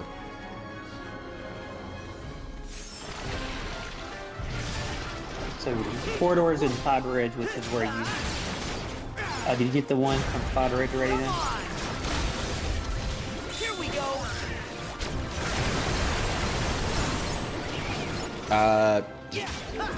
Or nothing? Again, I am not 100% sure about the names of all these different subsections off the top of my head. Or did you get 8 deaths? Two different questions. Did you get a chest? Did you put the chest when you walked through there? When I walked through. I thought you collected a chest when you were walking. No, I looked at one that I knew was under the steps, Okay. but I had funny already thing about collected the- it before. Okay. No, another save point.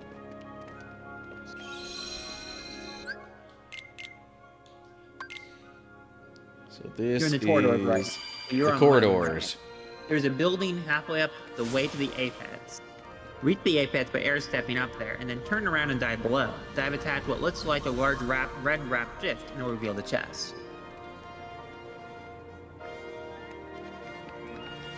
Oh, hold up. Just saw a lucky emblem. Yep, that's gonna be one of them. Let's see. Well, I'll help you find the next one. Nice one reference which one that is. That is the one for the... Back off! Back off! Strike! One of these. Yep, that's okay. How's this for you? Oh, another lucky emblem. Jeez. Let's Yep, see. there are a couple in here. There are 2 in the same region, which are the ones you got. Let's find some more. There's a building halfway up the way to the apex. Reach the apex by air stepping up there, and then turn around and dive below. Here we go. Okay. Later. I think I know what it's talking about. Back off. Back off. Yeah. Take this. I really should use more magic more often. Try this. Because Thundaga is absolutely tearing through a bunch of these enemies. Okay, so... what I'm supposed to do, I think... is... oh, yeah... I think I might know what I'm looking for and why I would have missed it. I'm pretty sure it's in this thing. Dive attack what looks like a large rad wrap gift. Yeah. That's that. Dive attack it. But I have to go up higher to dive attack it. You have to actually, you have to dive attack in order to get it. Yeah. Open, you get a chest. And I think upon your initial visit to Mount Olympus, you don't even have dive attacks available. Yeah. Alrighty. Elixir. Yep. Okay, and then one more in the Cloud Ridge section. Cloud Ridge You section. like it, man?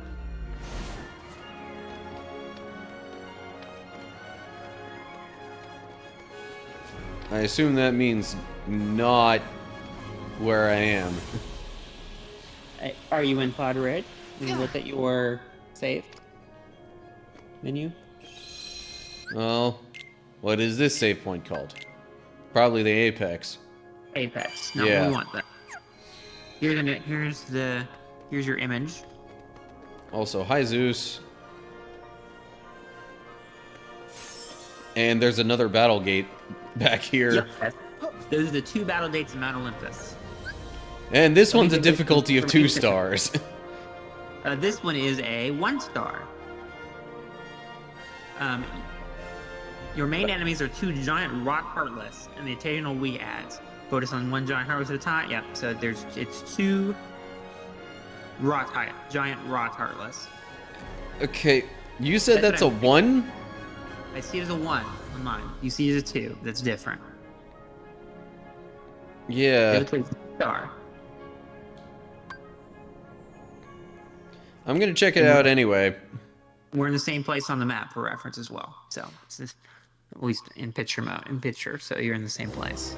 So was I reading the difficulty rating incorrectly before? Oh, there's your enemies, 2 giant rock heartless. Same one. Mine might be wrong for all. So long. There. These guys have a lot of health. Yep. There's an occasional annoyances as well.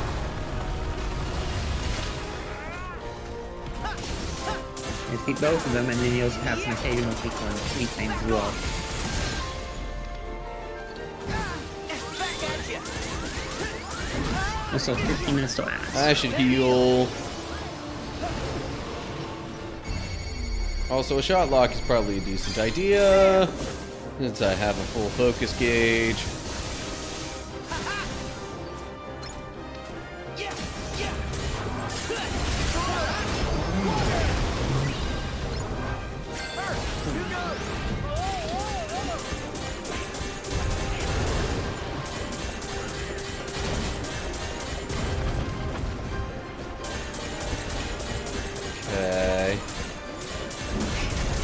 Really, I think I just need to be extra careful about my health in most of these. Of course, when I get hit by stuff like that,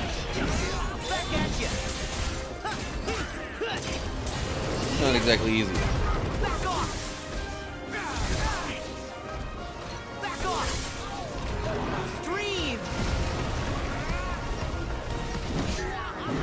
And there goes Donald.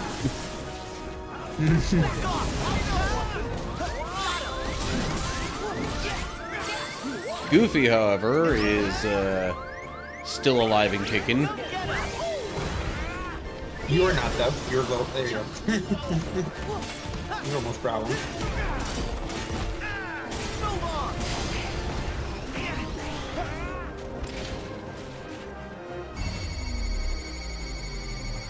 Oh, come on. I can't do the full shot lock yet. Thought I had enough focus.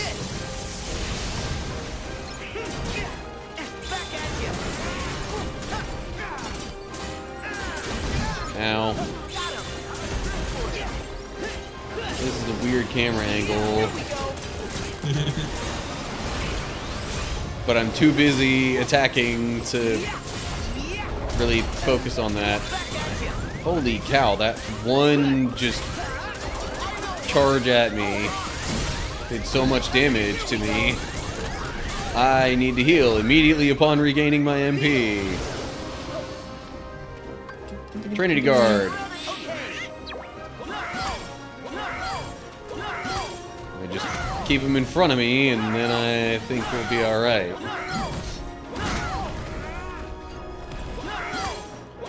When you have one done, the other should be kind of easier, right? Yeah, one would think.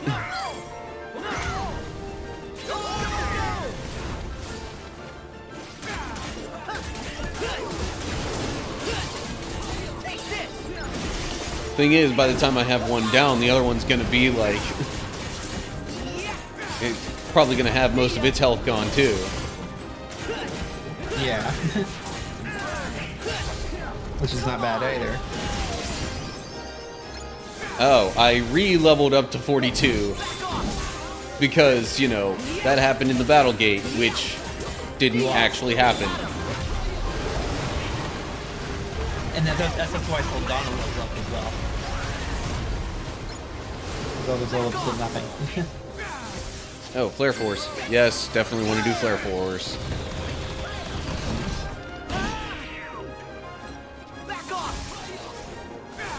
Few more bars.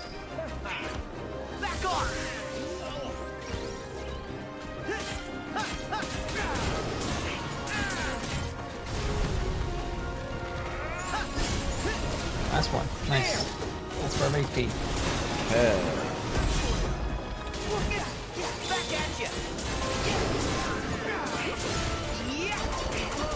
One down, one good. Right.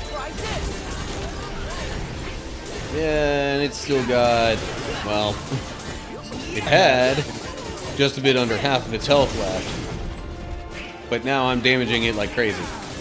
Yep. 6.5 bars. I didn't mean to do the finisher right then. I just pressed the wrong button. Oh well.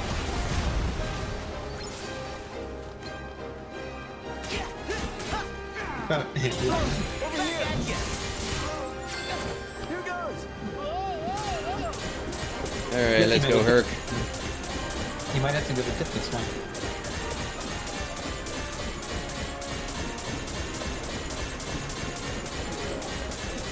I'll show you how a hero fights.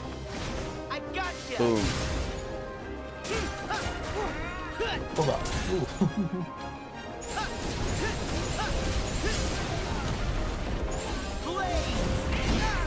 I tried to block then, but it didn't let me because I had cast Faraza too recently, I guess.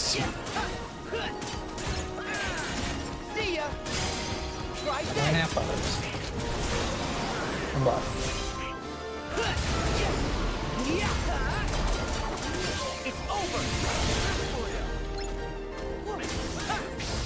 And there we go. Battle gate complete. Okay. That's one of two for this world. Oh, yeah. And you get secret reports along with completing these.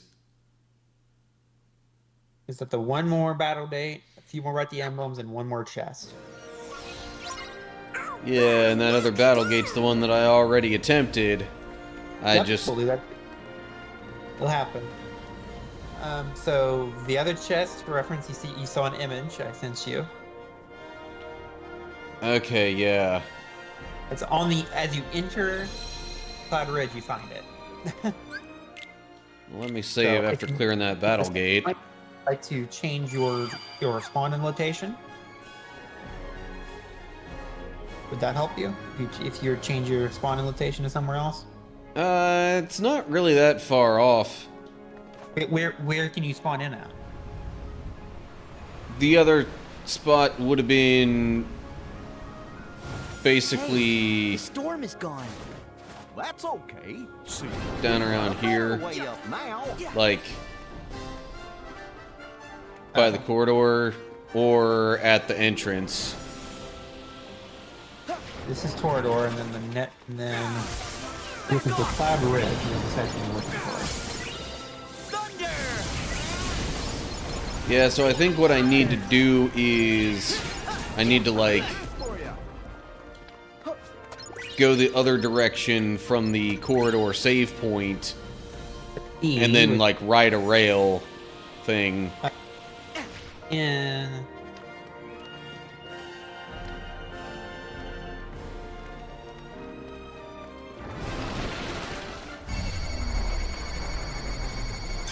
corridor is connected to Cloud Ridge. Yeah, Cloud Ridge is connected to the corridor.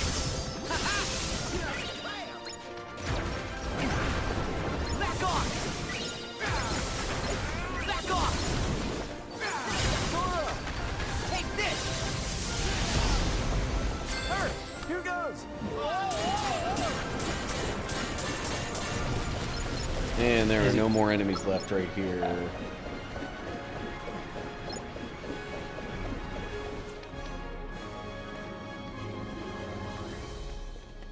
So yeah, I think if I ride this thing, it'll get me to where I'm trying to go.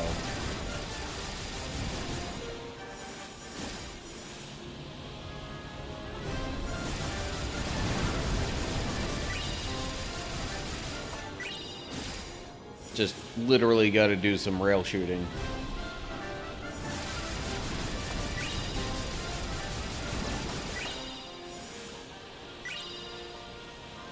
Alright, and Cloud Ridge. Yep, there's a Boom, chest. treasure. Right there. Yeah. Okay, you earned that one. Okay, that means you're done. Check your list and see if you're done. Oh, I just got into combat. Give me a sec. Okay.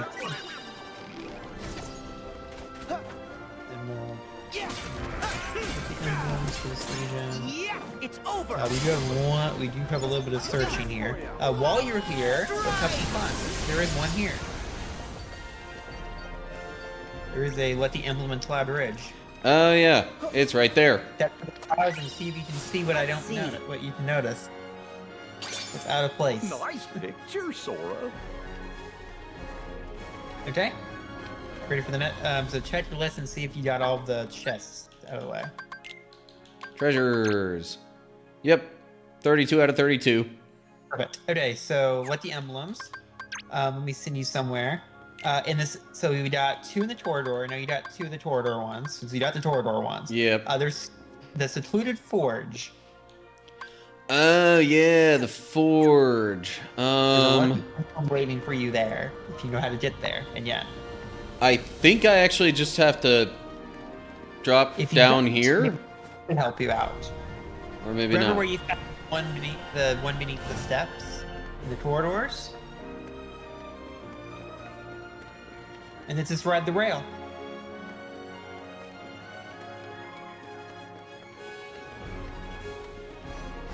Okay, this is not what I thought.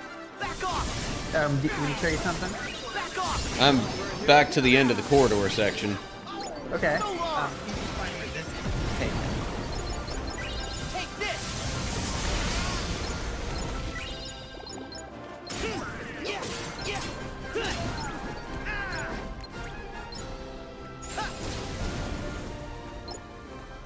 Okay. Seriously. Oh, right. Yeah, there's another direction I could go from there. You remember where that's taken at? You got that one already, so that's a little bit Yeah. easier. So I need to go up this way. And then just take the rail from where I gave you. Yeah. And then Get I go straight down up. here. And don't. Yeah. So take your rail over to Secluded Forge. Ta-da! Secluded Forge. And then have another look, because there might be something here you missed. Yeah, Which might be odd.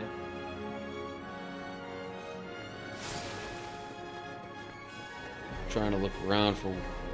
There's supposed to be a lucky emblem here, right? There's a lucky emblem. I help you out if you want me to. Oh. It's Let's directly on the anvil here. Good. Yep. Nice picture, Sora. Now, did I... I would neat if I saw it. Okay. So let's go down to the mountainside. Did you get the one on the mountainside?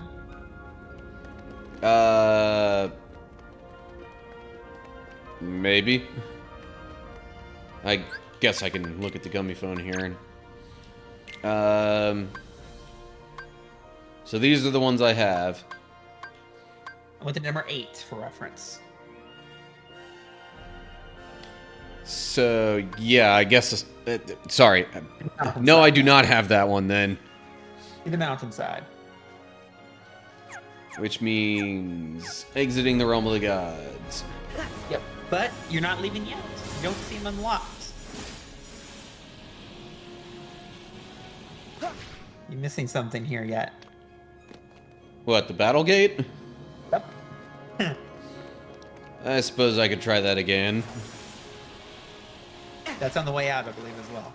Yeah. Made it a little bit more annoying. It's on the way out, so you'll pass it anyway. So, yeah. I'll just have to be a little more careful about my health this time around, I guess. And then we can head on because we're heading the other. Then we'll head. Then at the stop, we'll be heading back downwards for the rest of everything. For the rest of this world here. Ooh, hold We'll be up. all the way back. Since I already have a Cosmic Belt equipped, obviously a Cosmic Belt Plus is going to be better.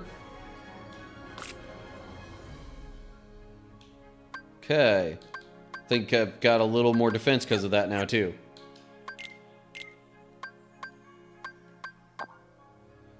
Oh, second chance. Yes! This is what has been causing me so many problems, not having this.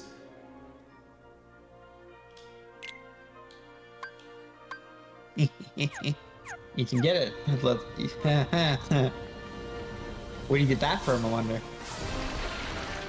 Back off! Back off! Thunder! Back off! My shield is ready! Go get him! Oh, I forgot that there was a special interaction there.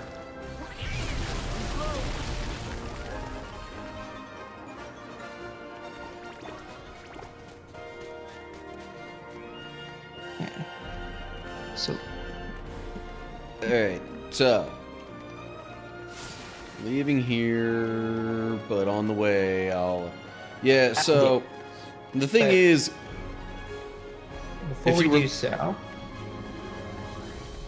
If you were looking at the abilities, there's Withstand Combo, and then there's Second Chance. They're basically the same thing, except... So it's Second about Chance it, yeah. works even, like, while there's multiple different sources hitting you. it's not intro yet, because it is ads. It is time for some ads. Yeah, I suppose so. Okay. If I'm gonna initiate those now, I have to at least minimize Discord. They should be initializing any moment, because it's been an hour. Yeah, it's literally telling me there's 37 seconds now. Okay, then just let it ride. It always seems to delay a little bit longer if I don't do it myself, though.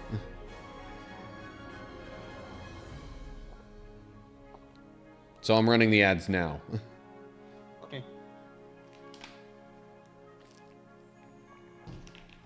And while those ads are running, I will roll out my little exercise mat here and set it up for push-ups. Wow.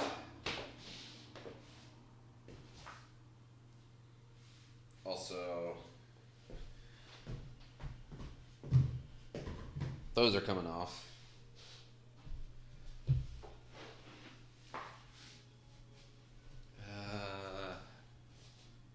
Okay, yeah, I guess that's pretty well within the frame of the camera.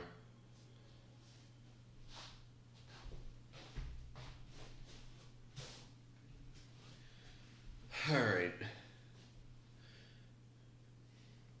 So once the ads are done, I'll be going for 30 push-ups. Yippee. Really need that after some of the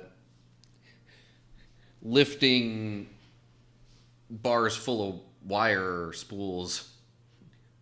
Oh well. Meanwhile, checking phone notifications. Nothing too important here.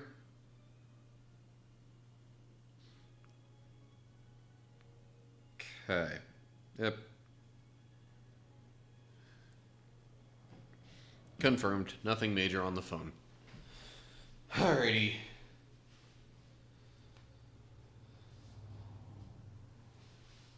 Push-up time.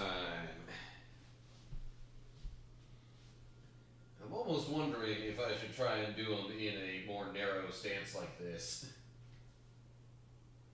Can't say I'm used to that, but it might be worth a shot. Okay. 1, 2. I can already tell that's going to be tougher for me. Okay, never mind. 3, 4, 5, 6, 7, 8, 9, 10, 11, 12, 13, 14, 15, 16, 17, 18, 19, 20. Oh, jeez. Okay, tell you what. If I can give myself a little bit of a break on that, maybe I'll... Well, a break or two. Maybe I'll be able to get back into it and actually do 30 overall. Even if it's not all at once.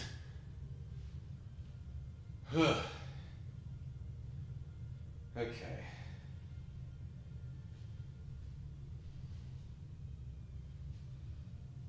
Also, my wrists really do not seem to appreciate that.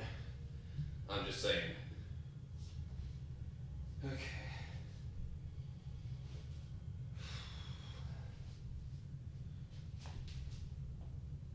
Yep. 21, 22, 23, 24, 25, 26, 27, 28.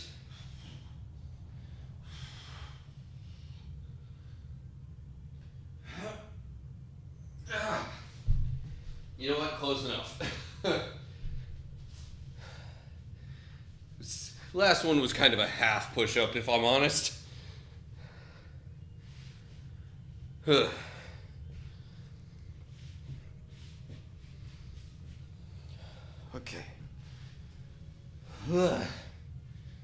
Jeez.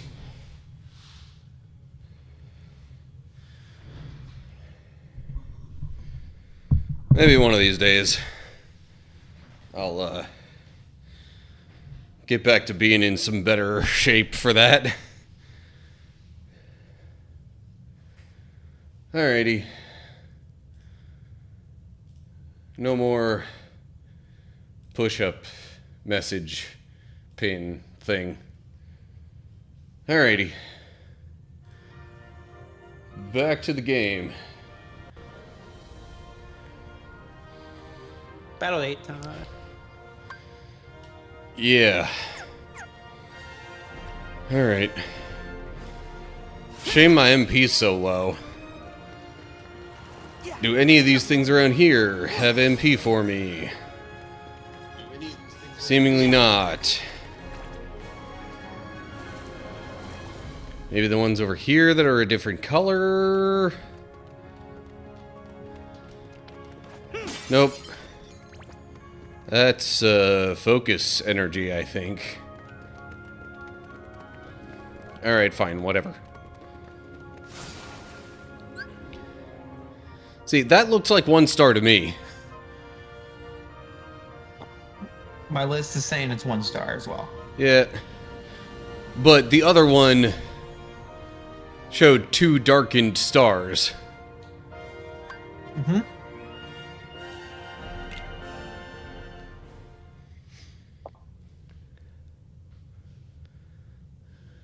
Maybe it's more concerned about individual enemy strength.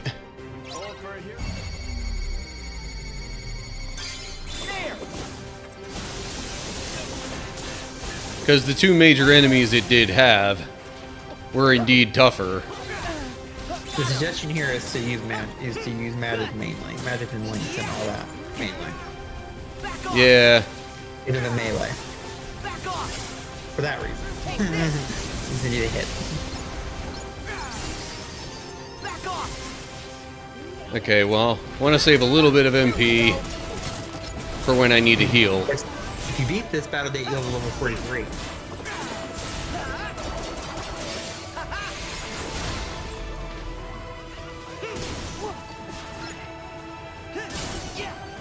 Here we go.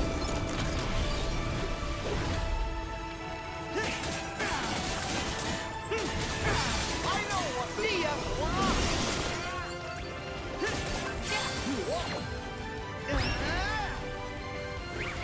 Go get him. Yeah. That got rid of a few of them. Take this.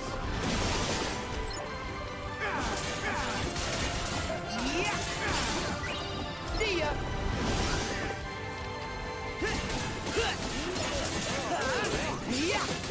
Take this.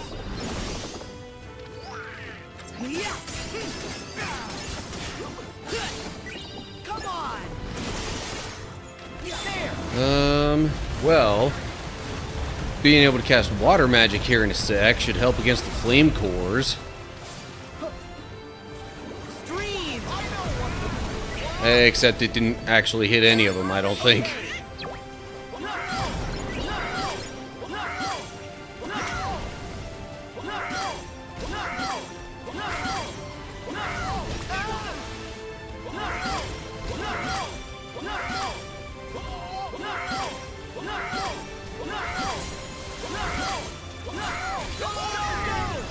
Okay.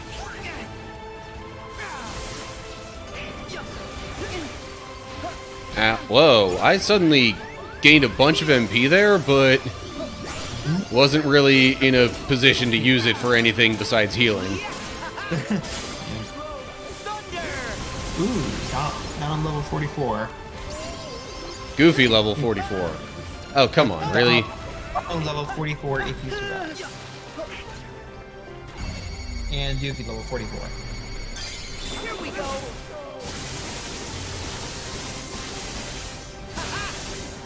Really, in my opinion, the flame cores are some of the most annoying enemies in this game. Most annoying basic enemies, anyway.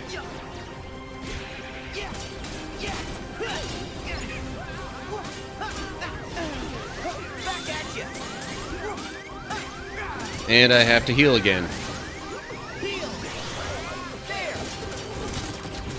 This is going to be one of those cases where it's like, no sooner do I heal, or no sooner do I get my MP back than I need to heal.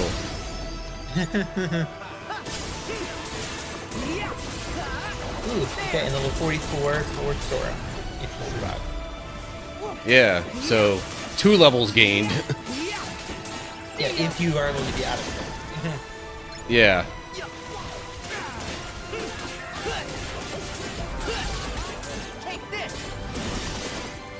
You know what? Here we go. Hopefully that'll get rid of some of the flame cores. Not really that many, it seems, but oh well. Back off. Magic time. Back off. Really? Really? Twice in a row? Bruh.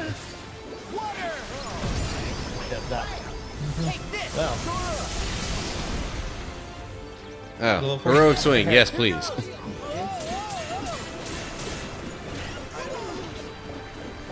Come on.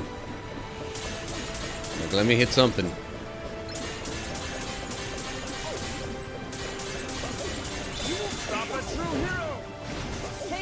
And epic finish. Okay, victory. Yay! Fire nice. cufflink. Yay, and a lot of levels. Through a level lamp as well. Yeah. So nice.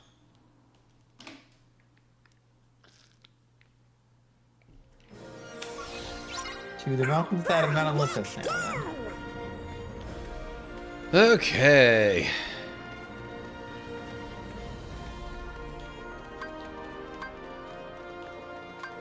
We like your clothes.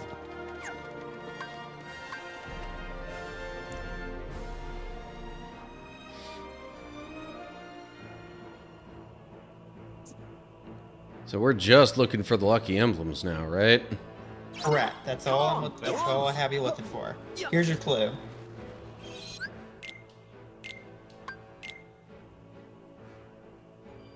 And give you a clue in the form of the mini-map of image here. Okay. That in the mini map that the image shows, that says in the mini map, you can see if you were standing next to the emblem.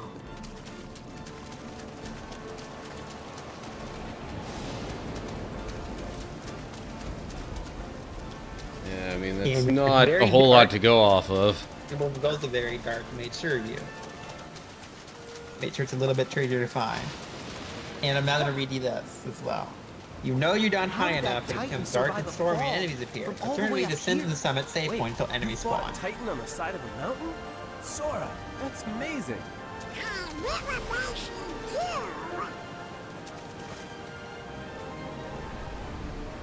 you. Use the map if you use that map clue if you need it. Where you should be. Doggone it, the enemy spawned in a way where it didn't let me dive. I wanted to dive attack them. That's why they stopped you.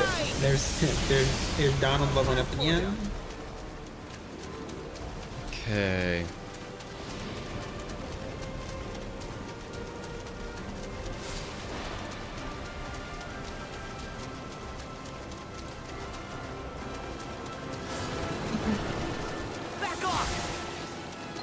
I can't do another Faraga without completely depleting my MP. Keep him. Tread carefully. You're in the area. Tread carefully. Okay, Let's do that stuff. Now let's see if we can turn around behind you. If there's no enemies on you.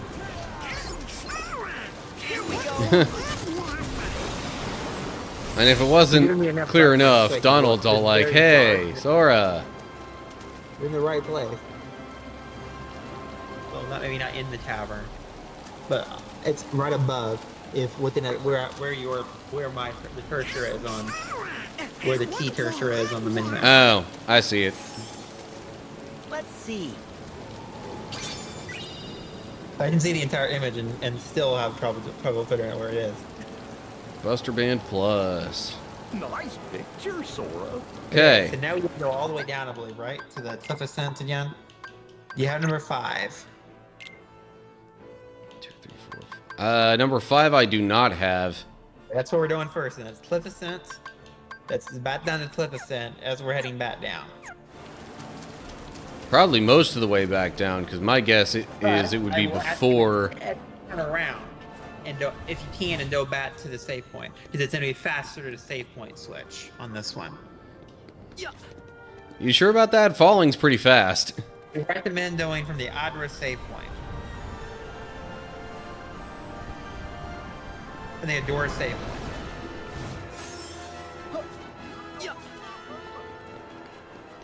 I recommend to do it from the Adora save point. At the bottom of this that cliff descent section. Well, I've already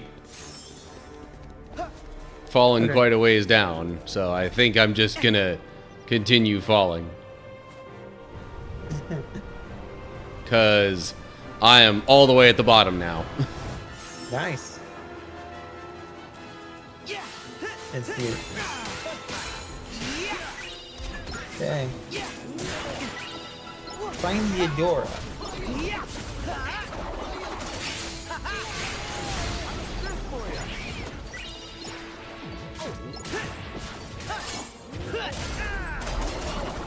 It's over. So wait, the lucky emblem is at the cliff ascent though, right? That's correct. Find the Adora. Okay, no problem.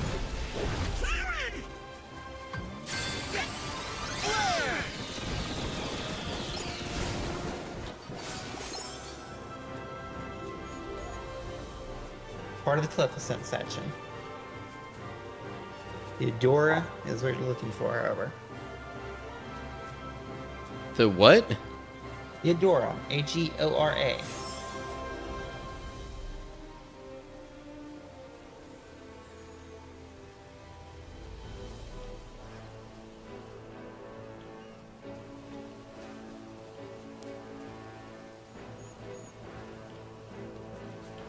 I have no clue what that means.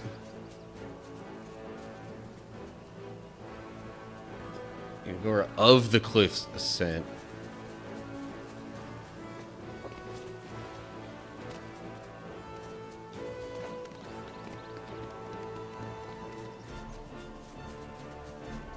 Which is at the bottom, but that is also called a save point as well. Is the save point of this section. At the very end of the very bottom, I believe. Yeah, but that's not the cliff part anymore. That the save is. point that's called that. Ascend until you see the cliff's ascent notification, and then follow up to the path where there are buildings. Move to the mountain path from the Thieves' Adora save point. Ascend until you see Okay, the so I'm going from here back into the town of Thebes. Well, you're not going into Thebes. You're going from Thebes here.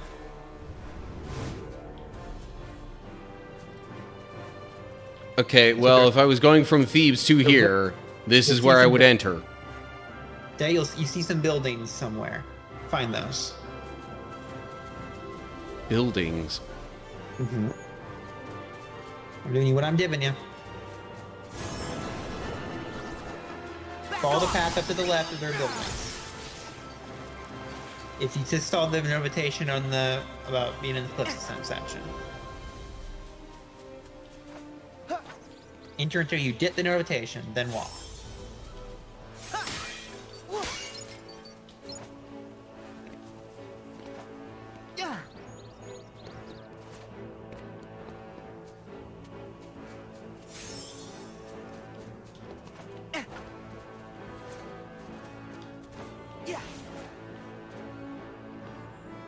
I'm like, okay, now should I go left or right? I guess left? Build.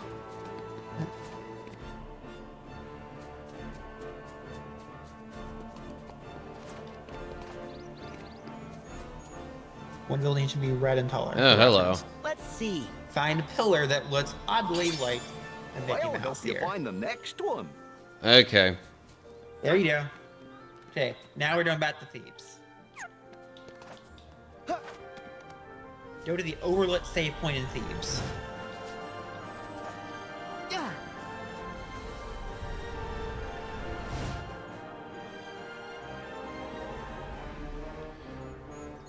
Overlook save point. Okay.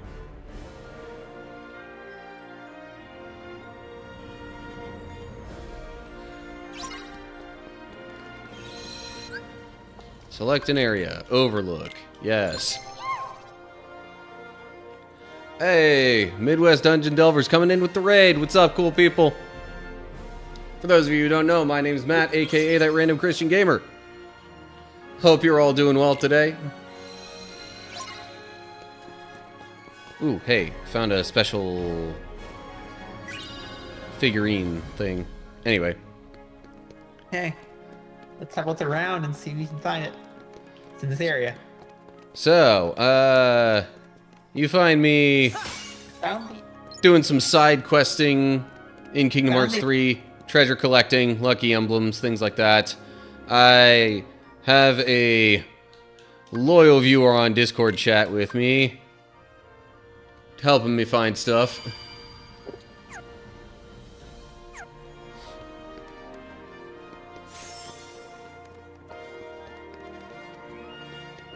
Okay, and there should be stairs behind the overlook, and that's where you're gonna be. Let's see. Lucky emblem. Okay, there we go. I don't even remember being up here. Oh, there's a mini game up here if I'm so inclined. Go ahead.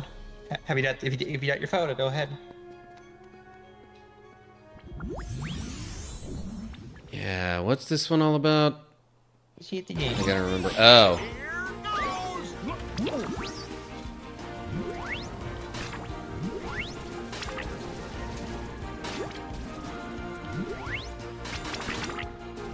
I basically just gotta bump into as many of these things as I can.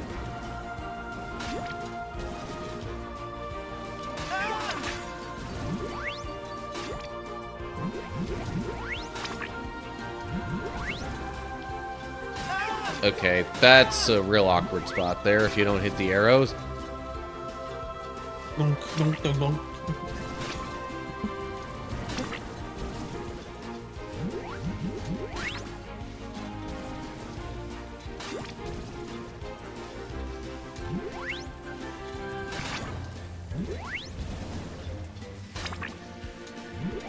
He's off then. Alright, here we go. I have no clue if there's like any particular target number for this. There probably is. Your record at the moment is none, I guess, right? You have a record right now, so. Well, yeah, I haven't done it before in this save file, so that would be correct.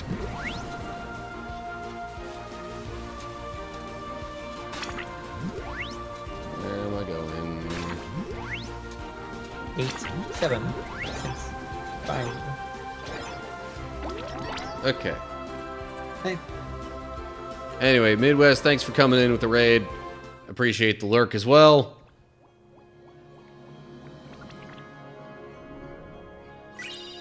Got a sour cherry. That's probably not what I need to get the best reward, but I'm not really focused on that. I just realized I hadn't gone up to the top there. Saw the minigame, figured I'd try it out. How about another save point now?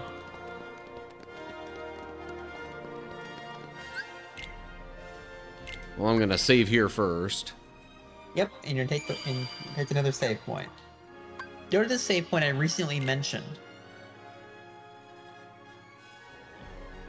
Recently mentioned, that's real descriptive. It is. Go to the save point I recently mentioned.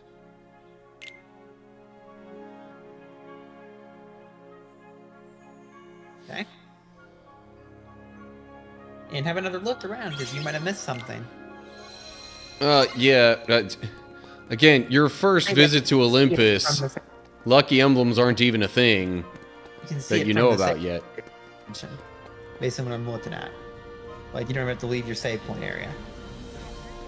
He's standing like near a save point. I can give you some assistance if you want it.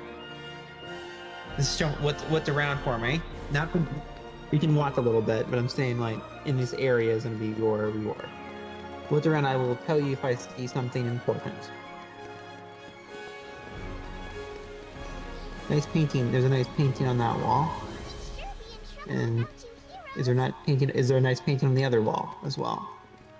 Yes, there is. Beep beep. I saw painting important. I did see an important painting. Is it this one with the bull? Not that one. Not that one. Turn left a little bit, and then I'll do the. Beep beep. I see it. Nope. I saw the painting, and I know where it is. Beep beep. Saw the painting again. Keep in mind there's a bit of a delay, so... Look left and stop when you think you have your spot. Like turning left. Yeah. Turning left. Beep beep. It's behind that. I see it. It's behind the taste there. Beep beep. Ah, yeah, on the steps At the here. painting. You're at the emblem. Kirk, you're blocking my shot, man. Nice. Nice picture, Okay. Sora. Do you see the dream painting that was next to it? Next to me. Well, if you turn around and step back, no, if you back the other way, you go back towards the steps, and just walk, and just turn around. You see the dream painting that was on the wall? If you keep moving, keep moving. This one again? Or... Straight ahead, straight through that passage. Straight through. Left of you. Left. Left. There you go. You see that green painting on the wall right there? That's the painting my photo had me notice. That right side Okay.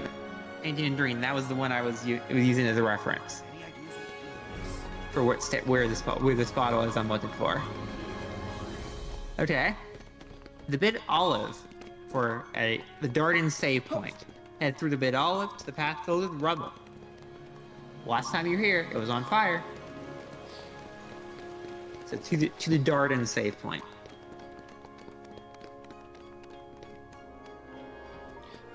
So should I have just gone Yeah, you directly should. to the garden save point, or... That works too. You're in the area. You're in the bit olive currently right now. Find the path filled with rubble that used to be on fire. Well, that would be this.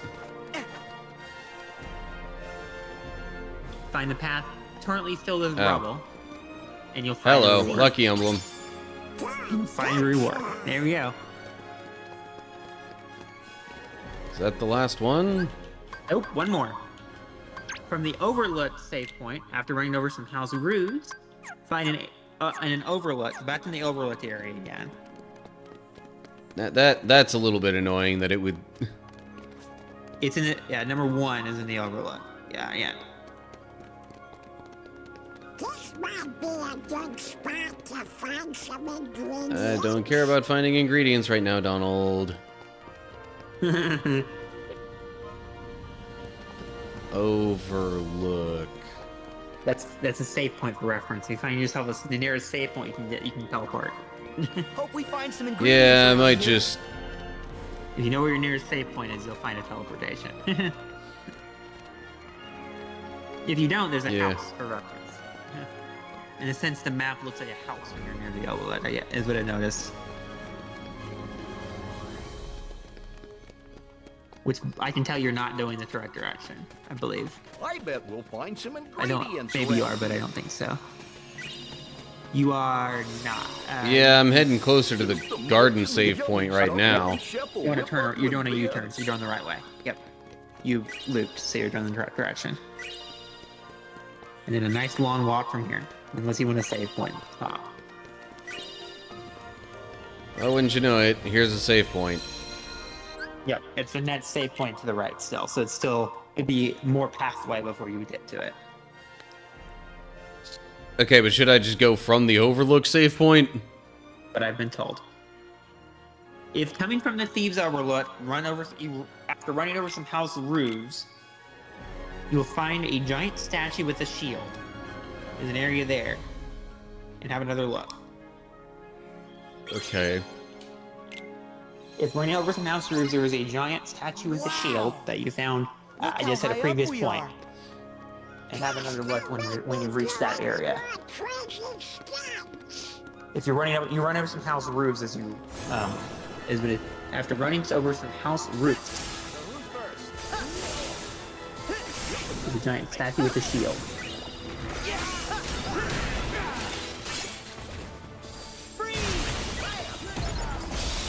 Back off.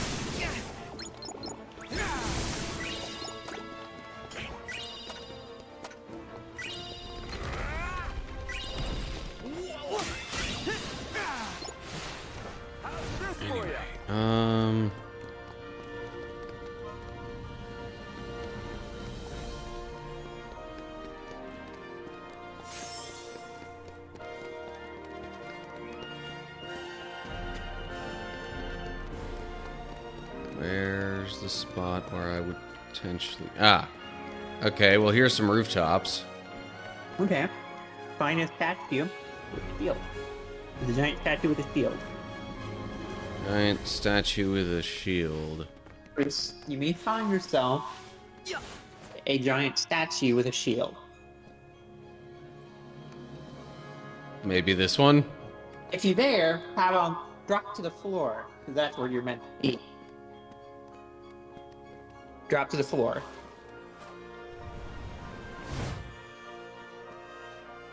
And then look around. I see it.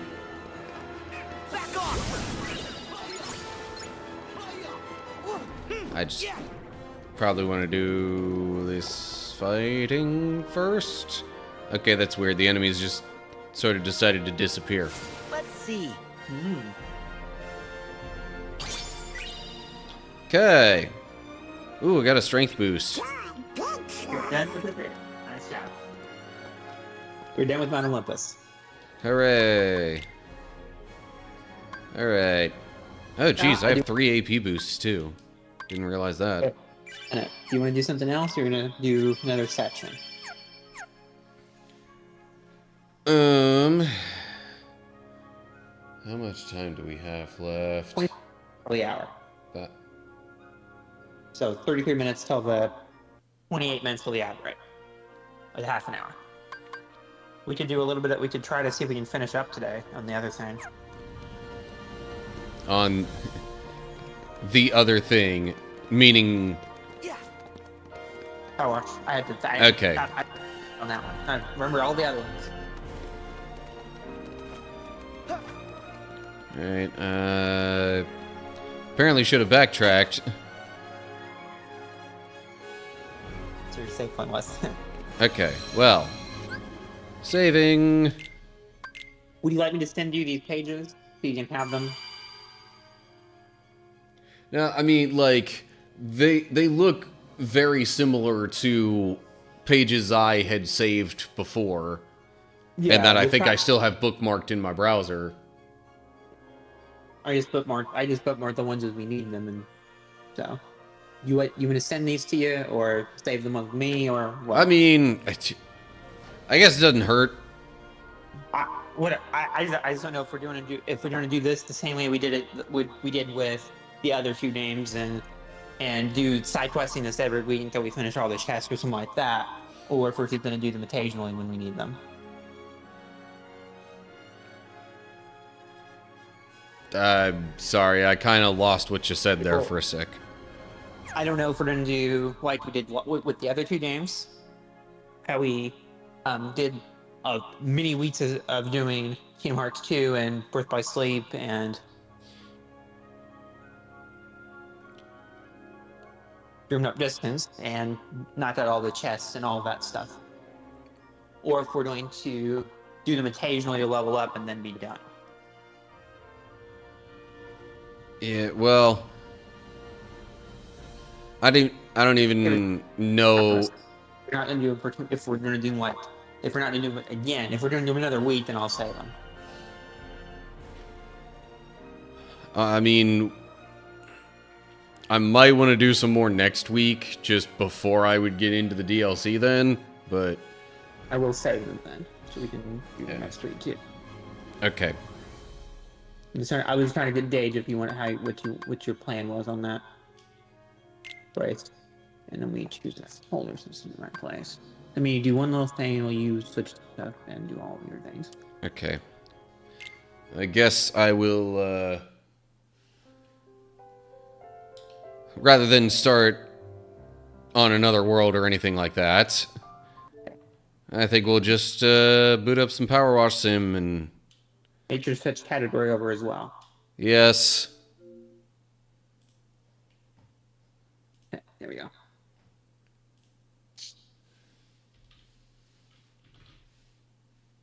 Why do I have caps lock on?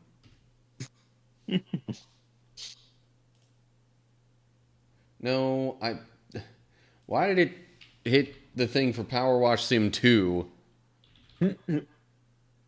when I clearly clicked the one that just says Power Wash Simulator? Anyway, okay, done. Remember this time. Sits. Is it? Is it sits eight? Is it sits eight? Sits six?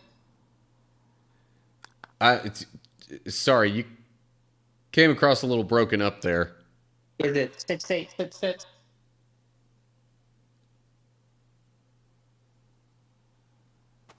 For Okay. rolling. That one I just didn't understand. Is it D6, D8, D6, D6? Oh, for this, I mean, Oh, twice. there's Right. four. I think it 7, was 6. 4, 7, 4, 7, 6, 6. 6. But we will use the last one. Okay. And then I'm going to roll D20 6 times. I'm just saying, in my experience with Power Wash Simulator, the way we were doing things near the very end last time, it would still make this last 3% take an extremely long time.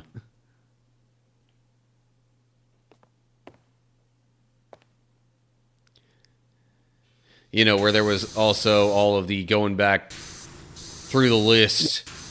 We can do all the lists in the first. We can also go back and or we can do the top and just name what the top ones are and then track them off. Yeah, I'm just saying, like, having to look back through all the items in the list and count them over and over again is going to take an extremely long time. Instead of counting, we just do the top number. All right. 6. That's a 2, by the way. So the top 2. Okay. Oh, man. Okay. But your hat belt and hat top, they're in the same place.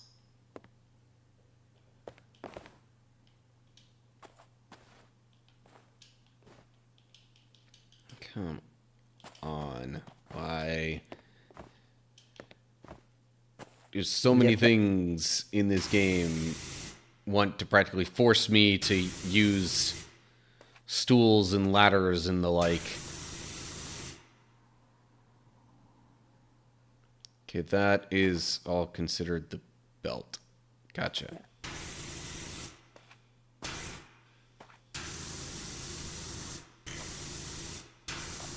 Actually, I bet you most of...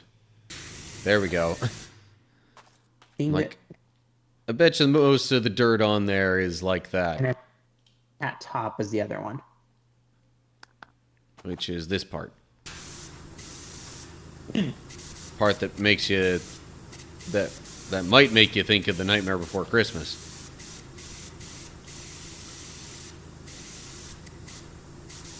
Because, you know, there's that one hill that's got the curly thing like that. Okay, that's done. Okay.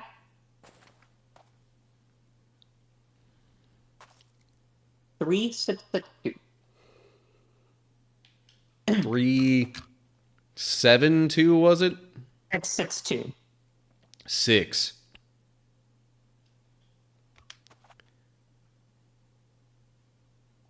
Okay, well, soap's not really relevant to this. And the first 2. Okay, first 2.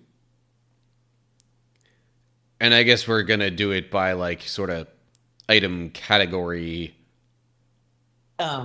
Well, item category is, and then the first 2 of that category. Yeah. So the 2 hoods will check. Will each name separately, I believe. When they name, they'll name separately.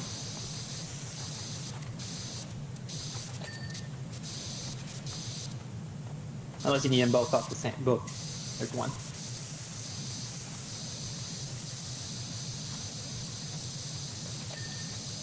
Okay. So that was the 2 hooks here.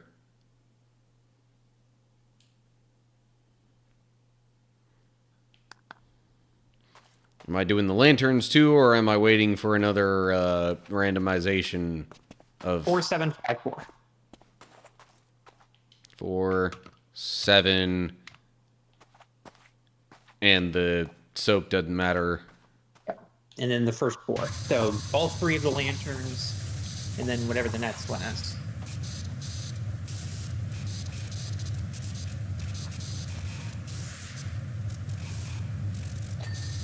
Okay, 1 lantern.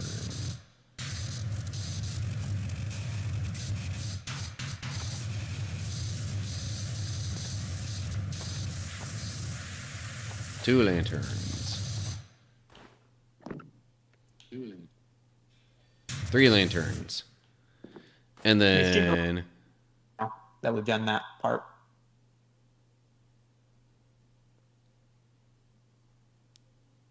And then I guess the conservatory frame.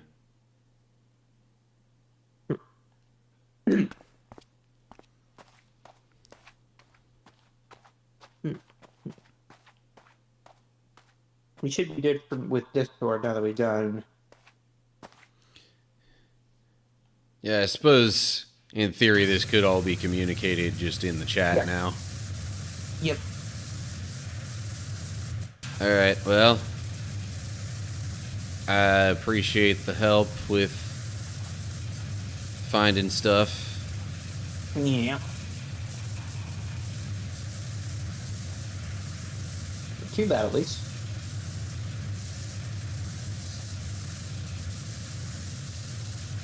Okay, well, what exactly about this frame is still dirty? That's a herb house base. Conservatory frame.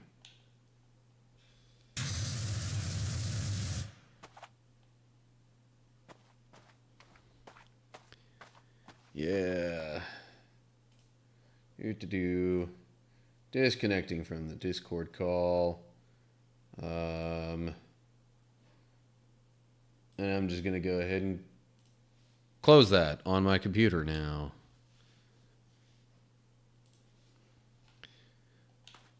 Oh, that's where the frame was still dirty. Okay.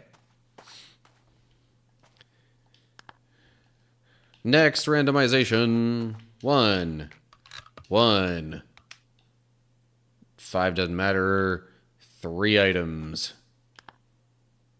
So, let's see here. Oh, man. We've got 1 Halloween sign. Somehow.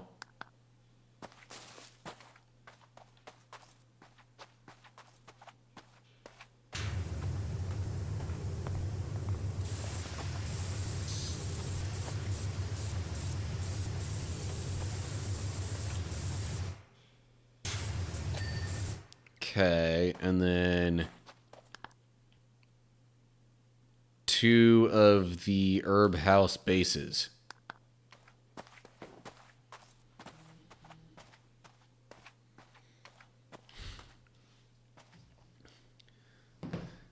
I am getting a bunch of Discord notifications, though.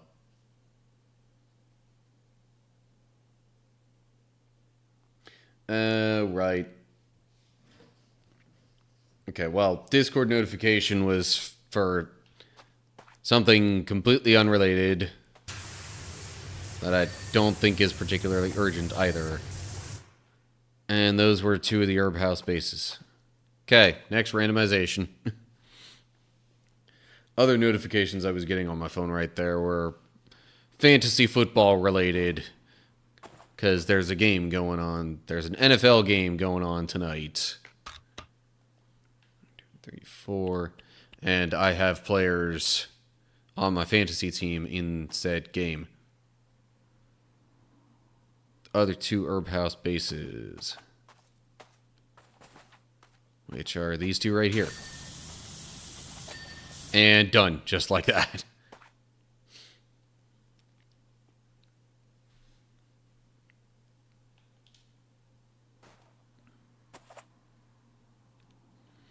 1,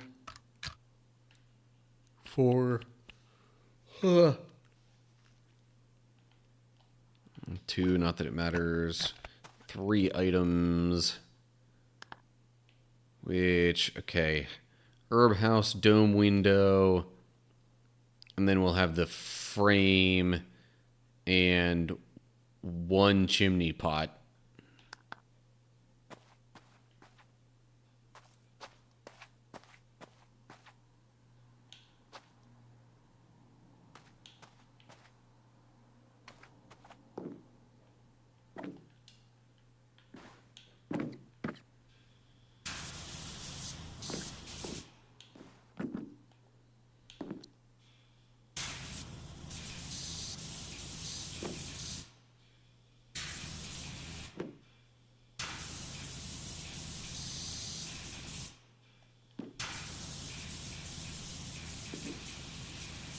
Okay, I suppose there are a bunch of just little bits of dirt. Oh.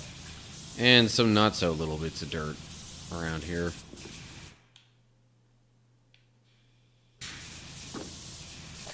Okay, dome window complete. Herb house. Dome window. Frame. That's what's next.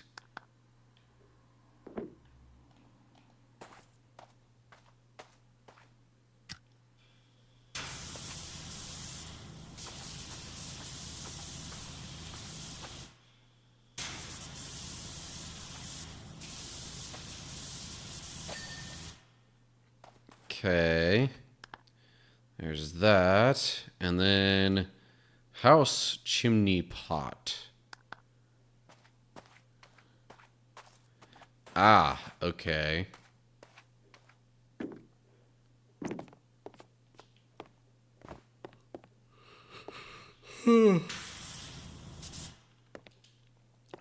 Literally either one of the remaining 2 of these, I suppose.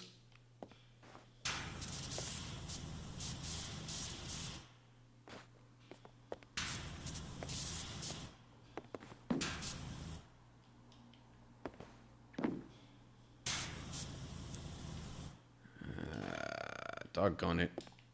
Okay. I was like, it's gonna make me have to get on here, isn't it? Okay. I did not get both at the same time.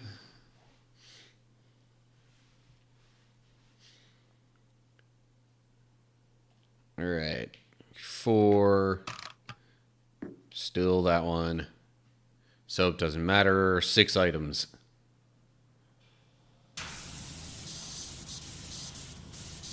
So, obviously, the other one of these first.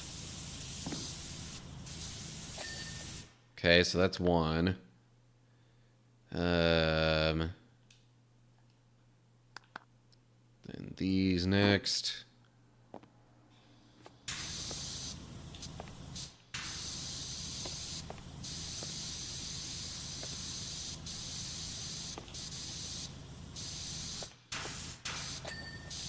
Okay, so that's my second item out of 6.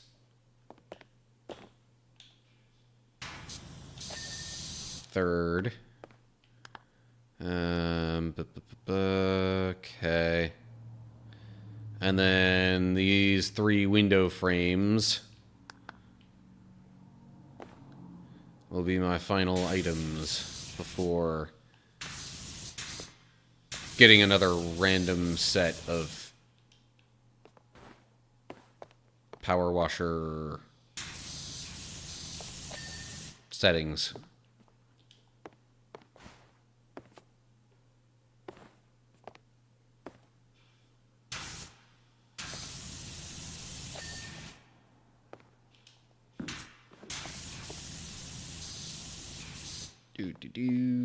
Okay. So there's that.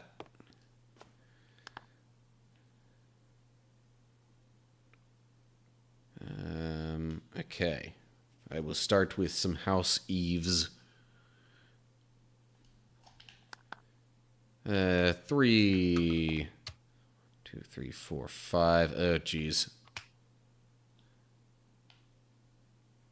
Metal cleaner does nothing for me. At least I'm only doing one item. If I can even actually do it.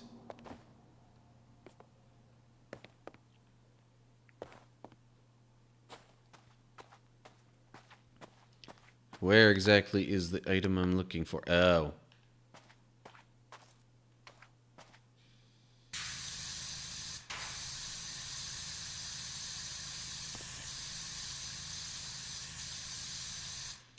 Yeah, I don't think I'm actually going to be able to get any of this clean with these settings.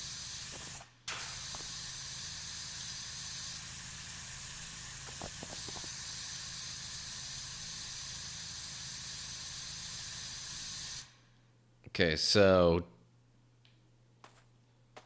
different combination. 3, 6. Okay. This is at least doable now, I'd imagine. Well, there was our one item.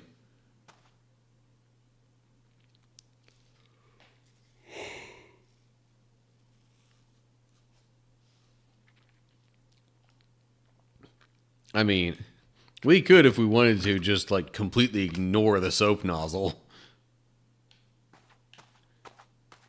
Since every time we get it, we're like, yeah, this literally can't do anything.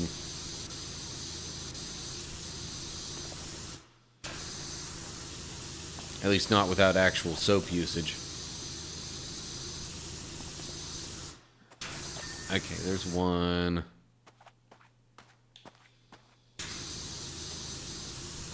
Two. Yeah, I may get a soap out of it. The thing is, the only soap I actually have any of left, I have all of 0.1 liters. 4, 6, 2, 1.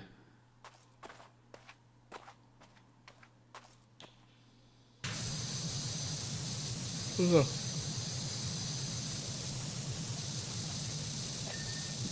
I did not mean to clean the house wall there. I was trying to clean the eave.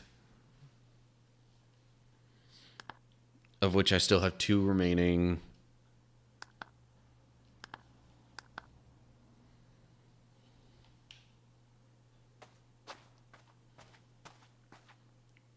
Four.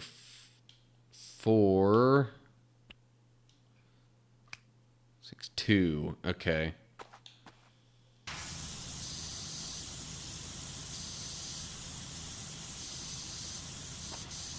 So once I finish up the remaining house eaves, then it'll be time for the next changeover.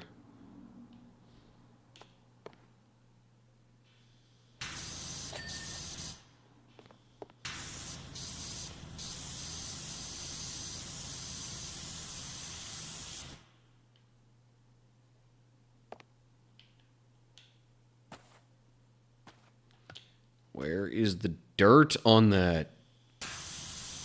There we go. Okay. Might as well queue up the next item. House entrance door handles.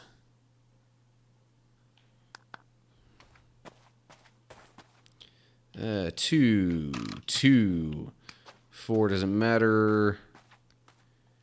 So it's gonna be, yeah, the door handles and then one of the entrance eaves.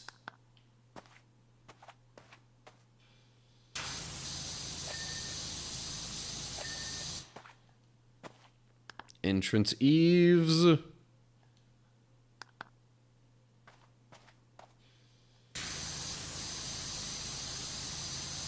Okay.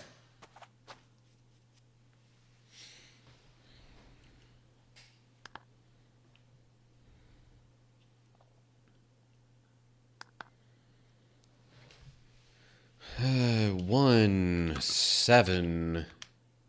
4 doesn't matter. 5. All right, where's the other entrance eve? I wouldn't think it's around the back, but I didn't see anything glowing up in the front either. Oh. That would be why I didn't see it.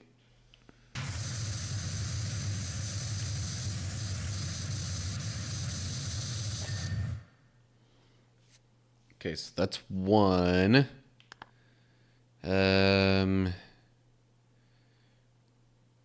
Okay, the house entrance roof sections will get me 2 and 3.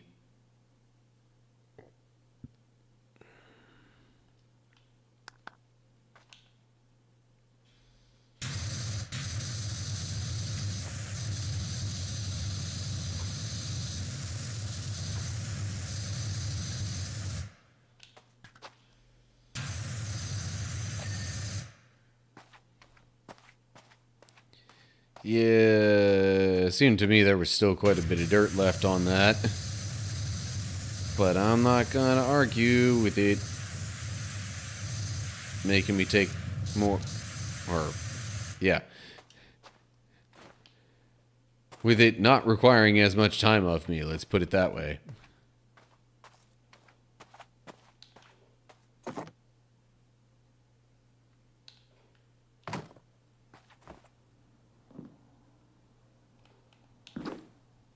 Ah, okay. I didn't even need the stool. Oh well.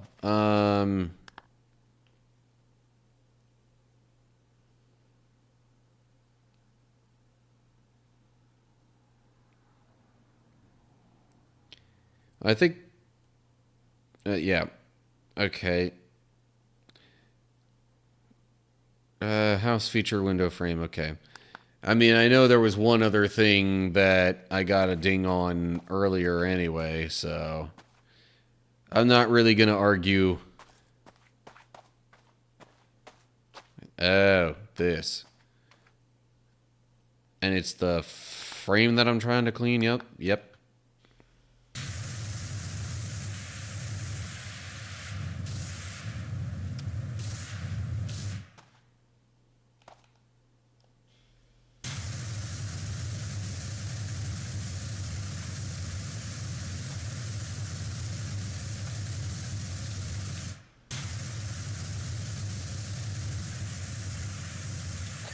Okay, frame is done.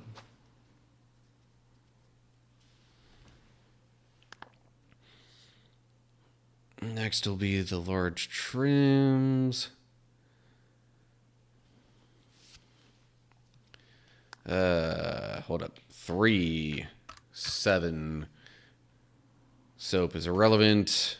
And 4 items. What is the item I'm looking for?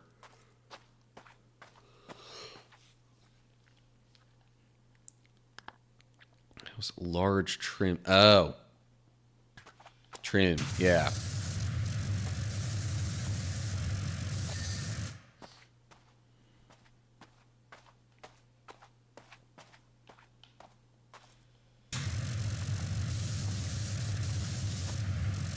Okay, so there's 2. Then house pillars. Basically just vertical trim.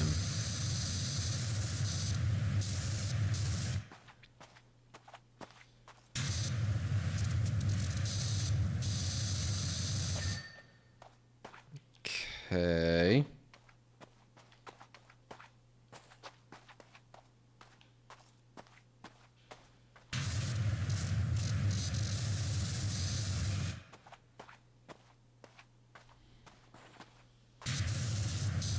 Yeah, definitely saw some dirt there. Also, ads are probably going to roll here soon.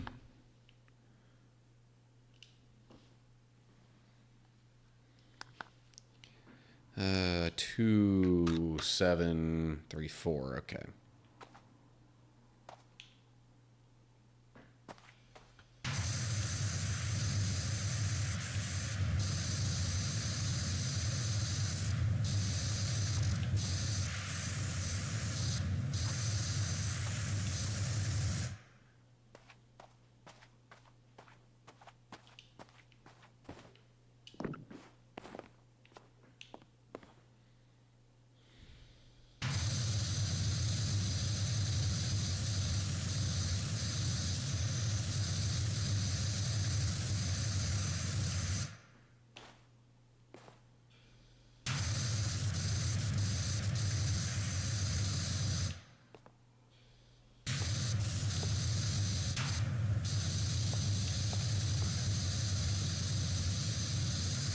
So many tiny little bits of dirt.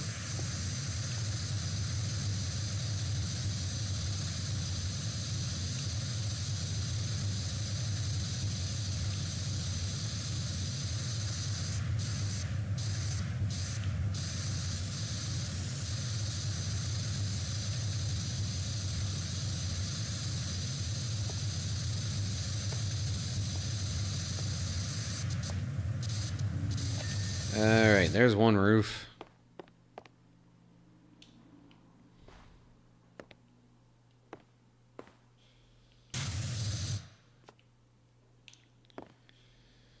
Yeah, that's a rolling.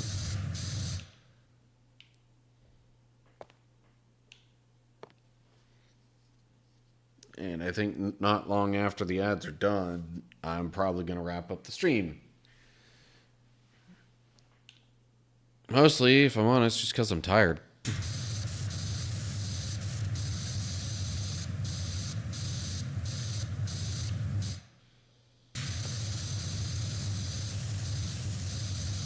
But then, you know, we've been live for about 3 hours.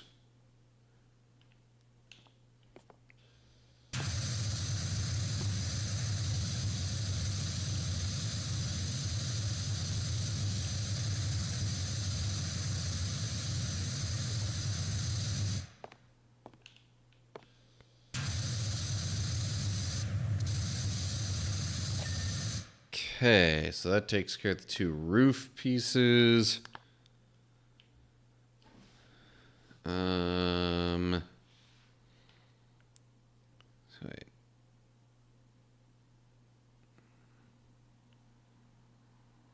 House roof. That was what I just did.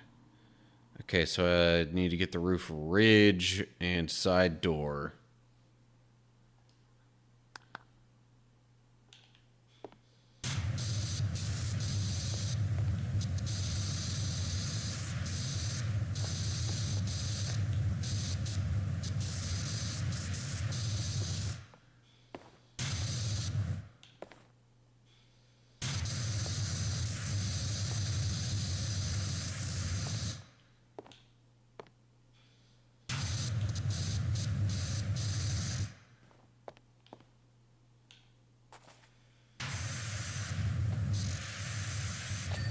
Alright, there's the ridge. And then side door. And then just because of how tired I am, I might honestly leave things off at that for the stream.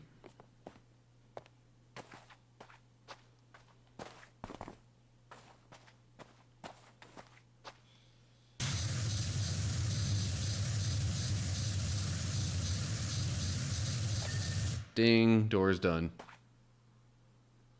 Yeah. We can definitely roll for the starting combo next time.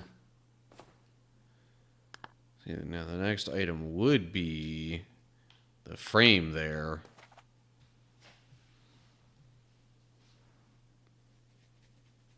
But I don't know.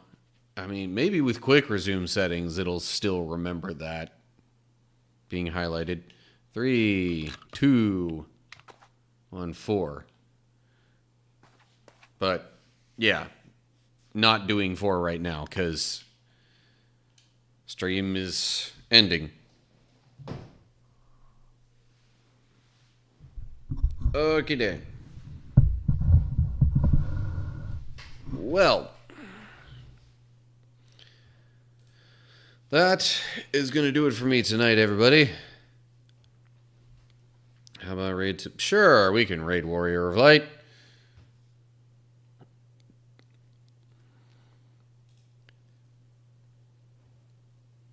So that is going to be all from me tonight. Tomorrow, kind of early afternoon, I will be primarily playing Borderlands 4. If not entirely, like, focusing on main story stuff for the first couple of hours and then probably doing side missions for about an hour after that.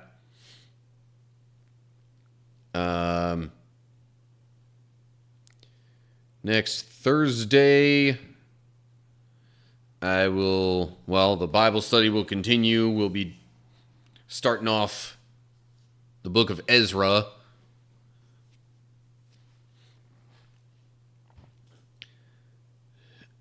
And then, I guess I will probably be inclined to do more, Kingdom Hearts 3 side questing next week as well. Maybe gain a couple more levels before I get into the DLC. But, okay, raid has been initiated on Twitch. So that is all I've got. Yeah, thanks for watching, everybody. Hope you all enjoyed the stream.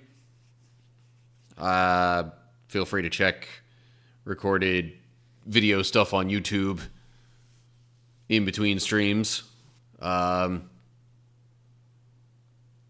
Also, check out social media pages and Discord server and all that kind of stuff. But, yeah, I hope you're all doing well. And whether or not I see you soon, whatever ends up happening, until the next time I see you, stay cool, everybody.